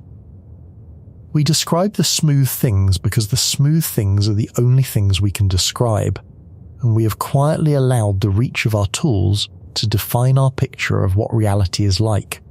And if you think this is an abstract worry, something that only bites for weird artificial functions and never touches real physical matter, I need to tell you about the single most ordinary physical process I can think of, and how it turns out to be a nowhere differentiable fractal, and how physics has known this and quietly worked around it for over a century. In 1827, a Scottish botanist named Robert Brown was looking through a microscope at tiny particles suspended in water, grains ejected from pollen, and he saw that they were jittering, trembling, dancing in a restless, random, never-ceasing motion, with no cause he could identify. This came to be called Brownian motion, and for a long time nobody could explain it. The explanation, when it came in 1905, came from Albert Einstein, in one of the papers of his miracle year, and it was profound. Einstein showed that the jittering was the visible result of the water molecules, invisibly small, battering the particle from all sides, and that the statistics of the motion could be used to prove that atoms and molecules were real, at a time when many serious scientists still doubted it. Brownian motion became one of the great confirmations of the atomic theory of matter. The experimental work that nailed it down was done by a French physicist named Jean Perron, who won the Nobel Prize for it, and here is where the thread pulls tight. Perrin looked at the actual paths these particles traced, the jagged zigzag trajectories of a mote hammered by molecules, and he understood something about them that connects directly to everything we have been discussing, and he wrote it down in his book Les Atomes, published in 1913, more than a decade before Mandelbrot was even born. Perrin observed that the trajectory of a Brownian particle is continuous, but that you cannot draw a tangent to it anywhere. It has no definite direction at any point. Zoom in on any piece of the path, and it does not become straight.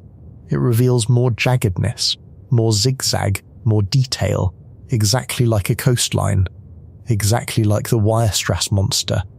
Perrin explicitly connected the paths of these particles to the nowhere differentiable functions that had horrified the mathematicians, and he suggested that these so-called pathological functions were in fact the right mathematical language for the real motions of real matter.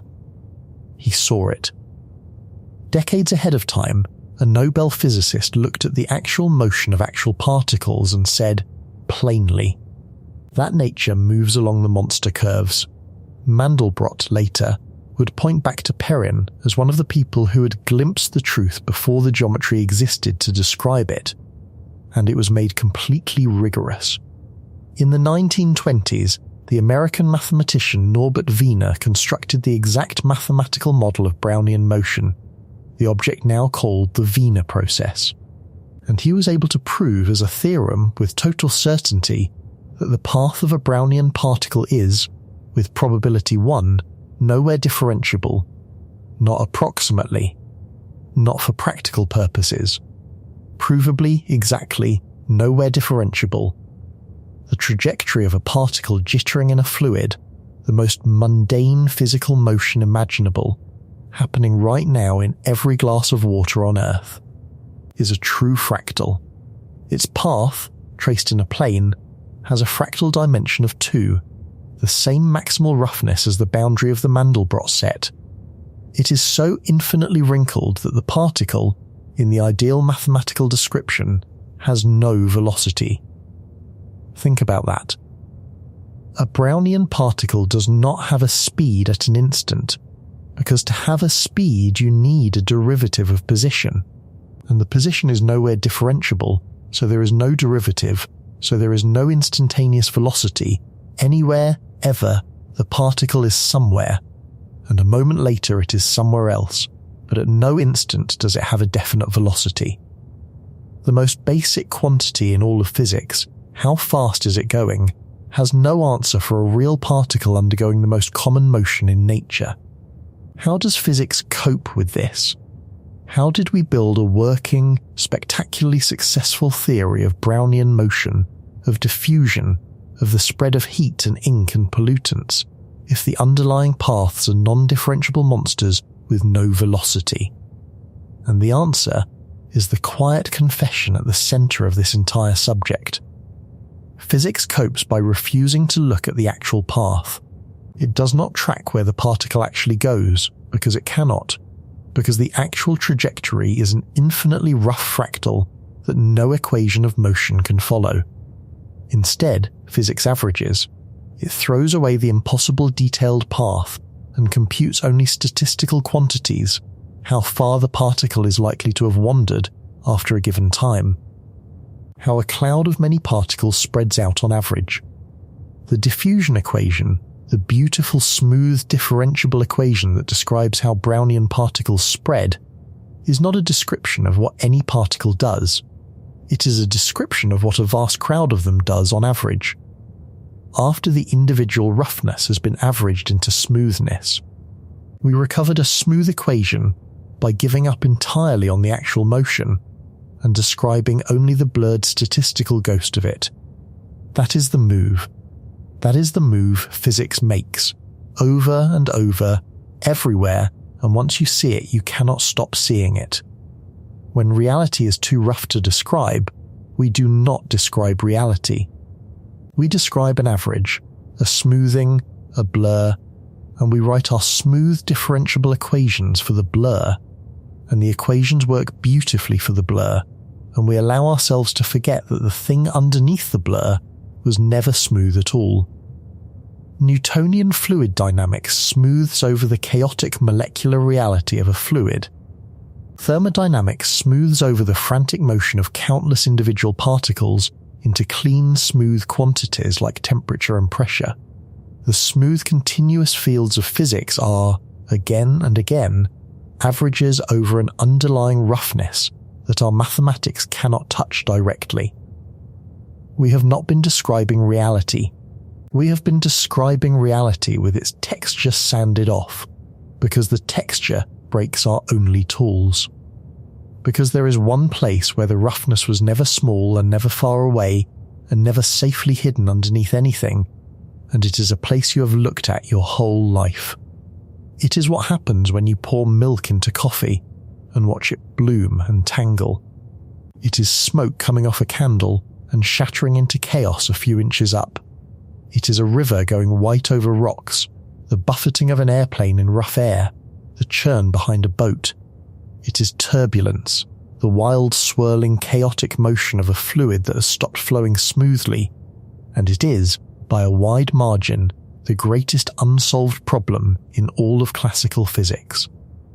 Not quantum physics, with its excuse of operating in a realm we can never see. Classical physics. the physics of water and air, of ordinary fluids you can hold in your hand. We wrote down the equations that govern how a fluid moves back in the 1800s. They are called the Navier-Stokes equations, and there is nothing mysterious about where they come from. And we still cannot solve them when the flow turns turbulent. We cannot, in the general case, predict what a turbulent fluid will do next. The problem is so deep that proving even basic mathematical facts about whether well-behaved solutions to these equations always exist is one of the 7 Millennium Prize problems, the set of the most important open questions in all of mathematics. With a prize of $1 million attached to each, that $1 million has sat unclaimed for more than 20 years. Turbulence is often described, in a line frequently attributed to the physicist Richard Feynman, as the most important unsolved problem of classical physics, and the century and more since we first wrote the equations down has not delivered a solution. And the reason turbulence cannot be solved is the reason this whole story keeps pressing on the same bruise. Turbulence is roughness.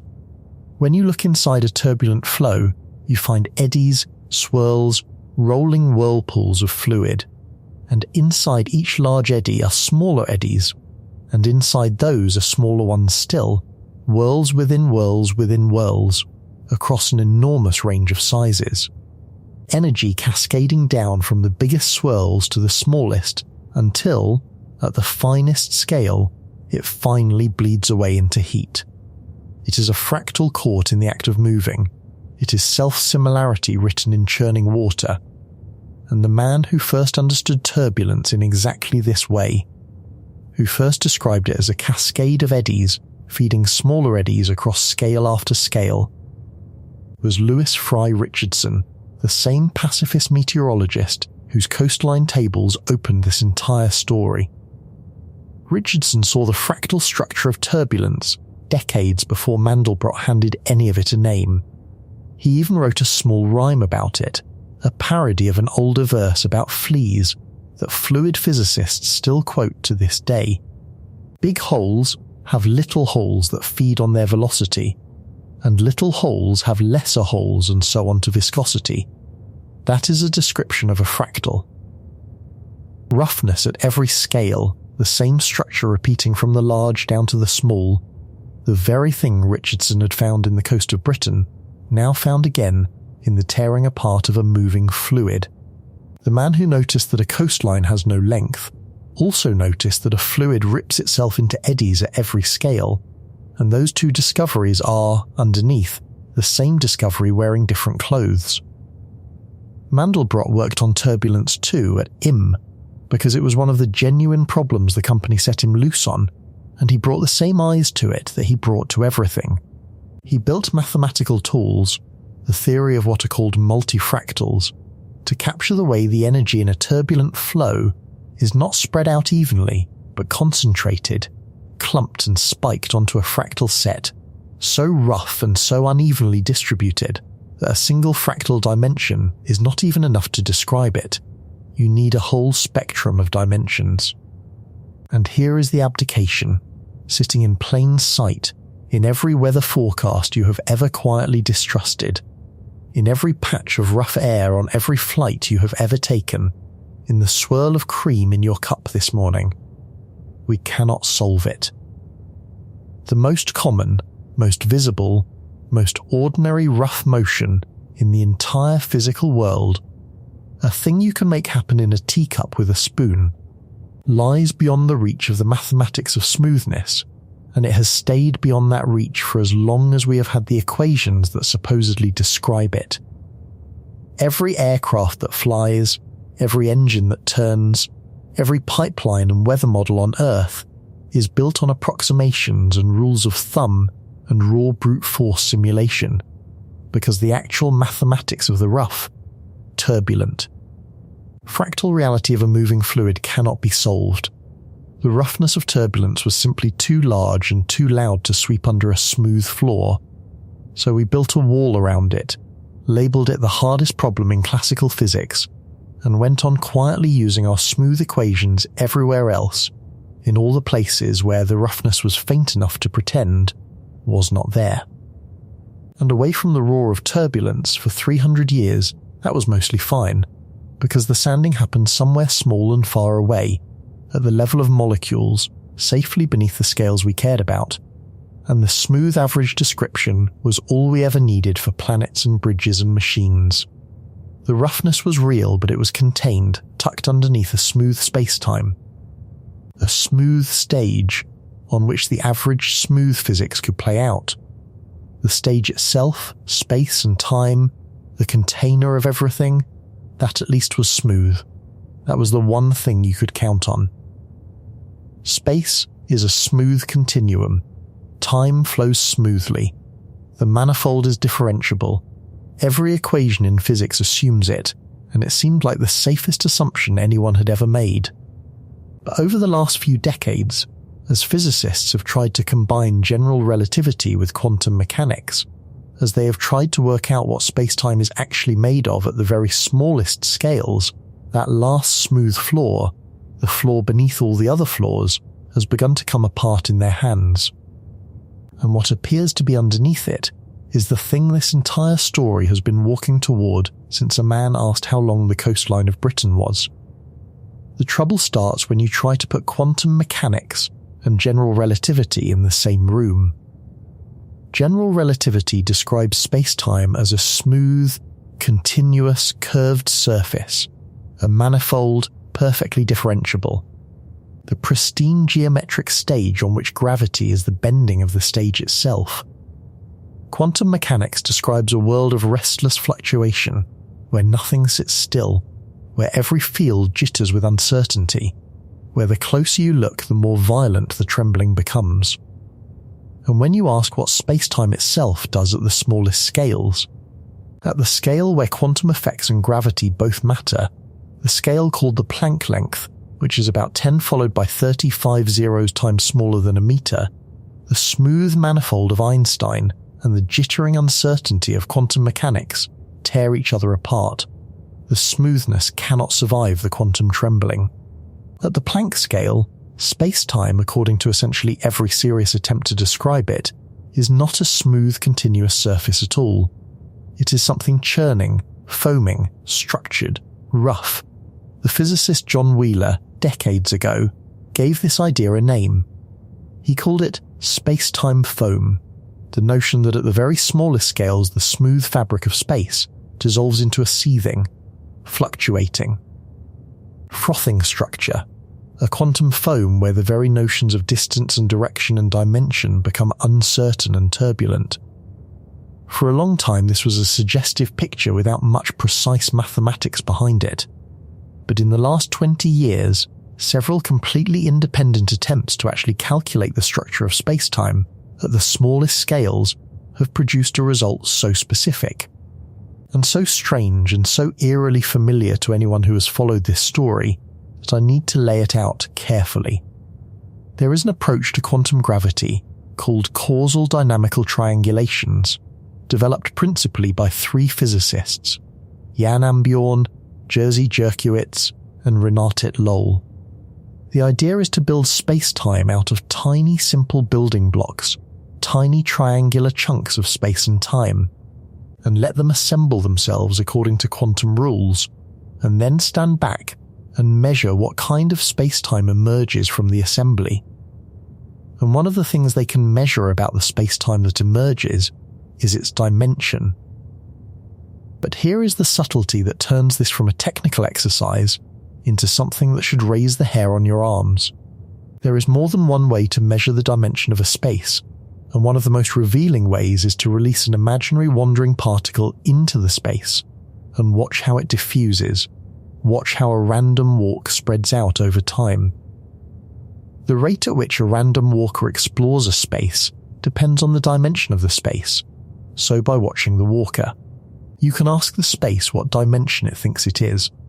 This measured quantity is called the spectral dimension, and in 2005, Ambjorn, Jerkiewicz and Lowell published a paper in the journal Physical Review Letters with the title The Spectral Dimension of the Universe. and the result in it is one of the quietly astonishing results in modern physics. At large scales, the spacetime that emerges from their model has a spectral dimension of 4, exactly as it should, 3 dimensions of space and 1 of time, the ordinary 4-dimensional spacetime we live in.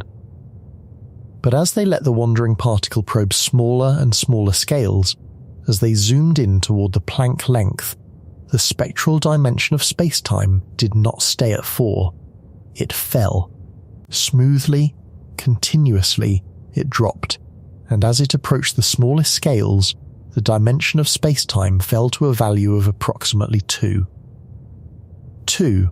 Spacetime, down at the bottom in this model, is not 4-dimensional. It is around 2-dimensional and rough, and the 4-dimensional smoothness we experience is something that only emerges when you step back and look at it from far enough away. And this was not a fluke of one approach. That is the part that moves it from interesting to unnerving. A completely different program for quantum gravity, called asymptotic safety, associated with the physicist Martin Reuter and his collaborators, working from entirely different principles, found the same thing. Spectral dimension of spacetime running down to about 2 at the smallest scales. Yet another approach, a theory of gravity proposed by Peter Horava in 2009, built on completely different foundations again, also produced a short-scale spectral dimension of 2. Multiple independent attempts to describe what spacetime is made of at the Planck scale, approaches that agree on almost nothing else, that use different mathematics and different assumptions and different building blocks, converge on the same peculiar number. At the smallest scales, the effective dimension of spacetime appears to drop toward 2. Now I have to be scrupulous here, in the way this story demands, because I do not want to build the ending on a sleight of hand. And there is a real subtlety I am not going to hide from you. The dimension that drops to 2 in these quantum gravity models, the spectral dimension, is not the same technical quantity as the Hausdorff dimension of 2 that Shishikura proved for the boundary of the Mandelbrot set, and it is not exactly the same quantity as the fractal dimension of around 2 measured for the galaxy distribution. And it is not identical to the dimension 2 of a Brownian path. These are genuinely different mathematical measures of dimension, defined in different ways, and a careful person should not claim they are secretly the same thing. I am not claiming that, but watch what is actually happening across all of these, because the thing they share is deeper than the coincidence of a number. In every single case, across scales separated by more orders of magnitude than the mind can hold, from the boundary of an equation to the paths of dust motes, to the web of galaxies, to the fabric of spacetime itself, when you probe the real structure of a thing closely enough, you find that it is not smooth.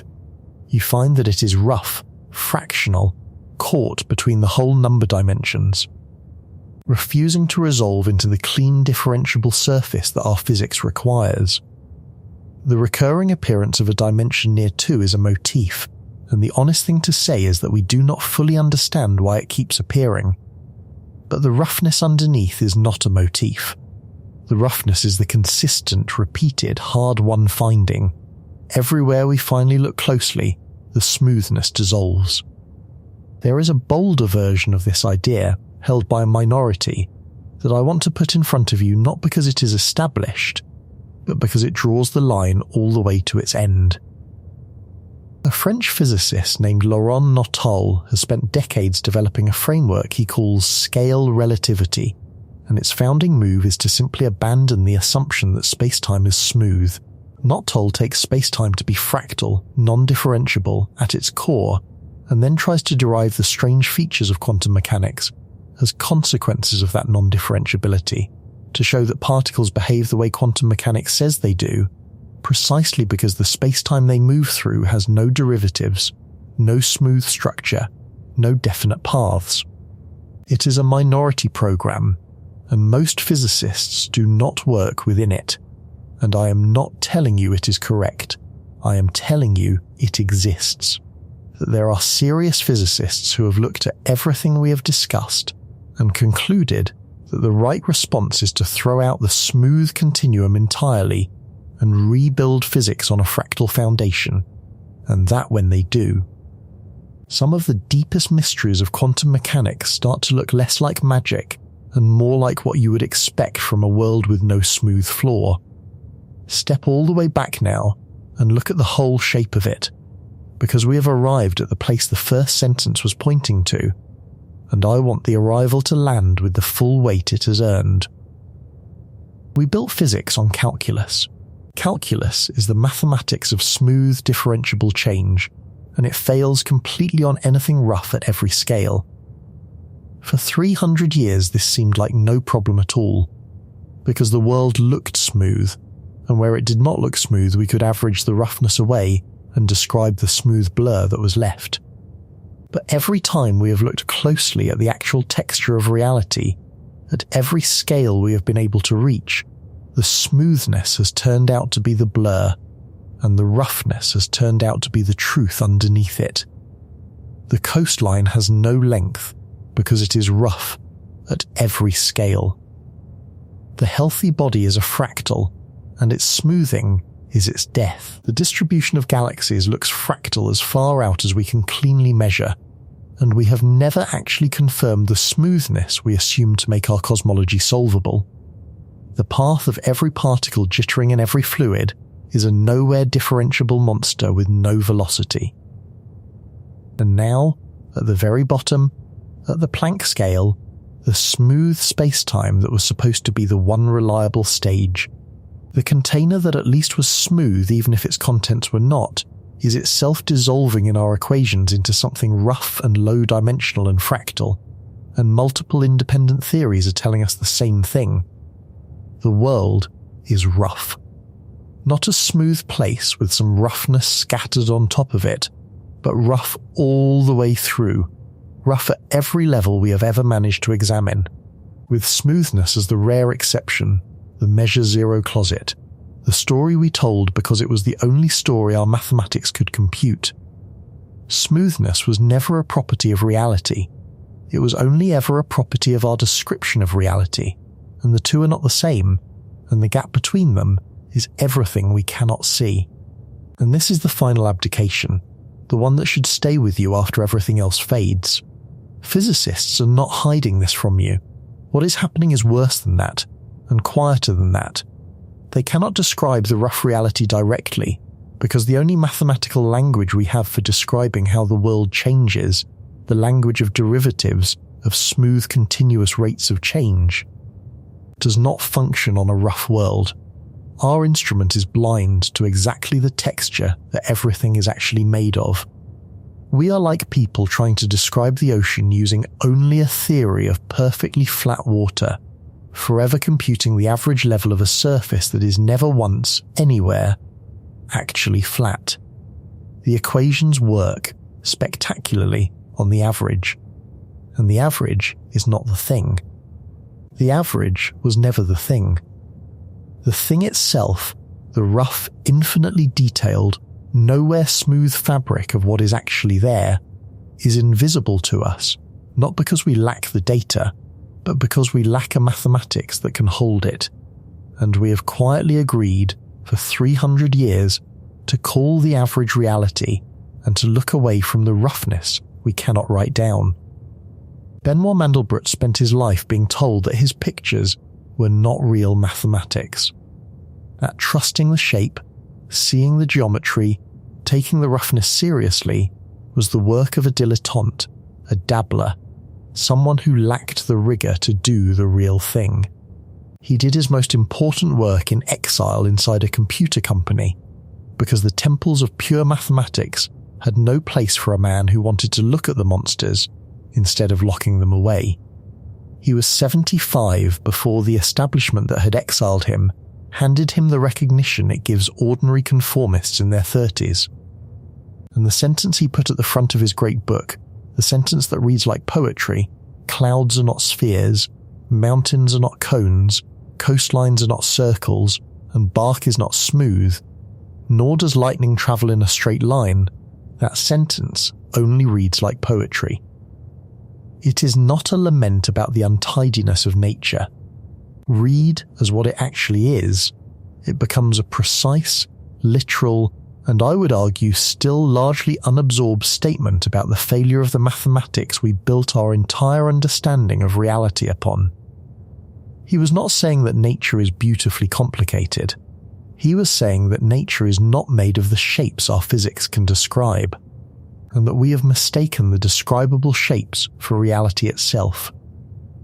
He died in 2010, and the roughness he spent his life pointing at is still there, in your coastlines and your lungs and your pulse and the web of galaxies, and if the equations coming out of quantum gravity are telling us the truth, in the deepest fabric of space and time.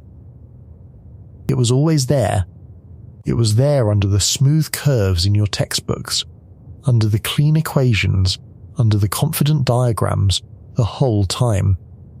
We just built a physics that can only see the places where it is not, and then we forgot that we had done it. Put your fingers back on your pulse. Feel that rough, irregular, flickering rhythm, the fractal writing itself in your chest, the roughness that means you are alive. It is not a flaw in an otherwise smooth machine. It is the truest thing about you, truer than any smooth curve was ever able to say. And one day it will smooth out, and on that day, for the first time, some part of you will finally match the equations.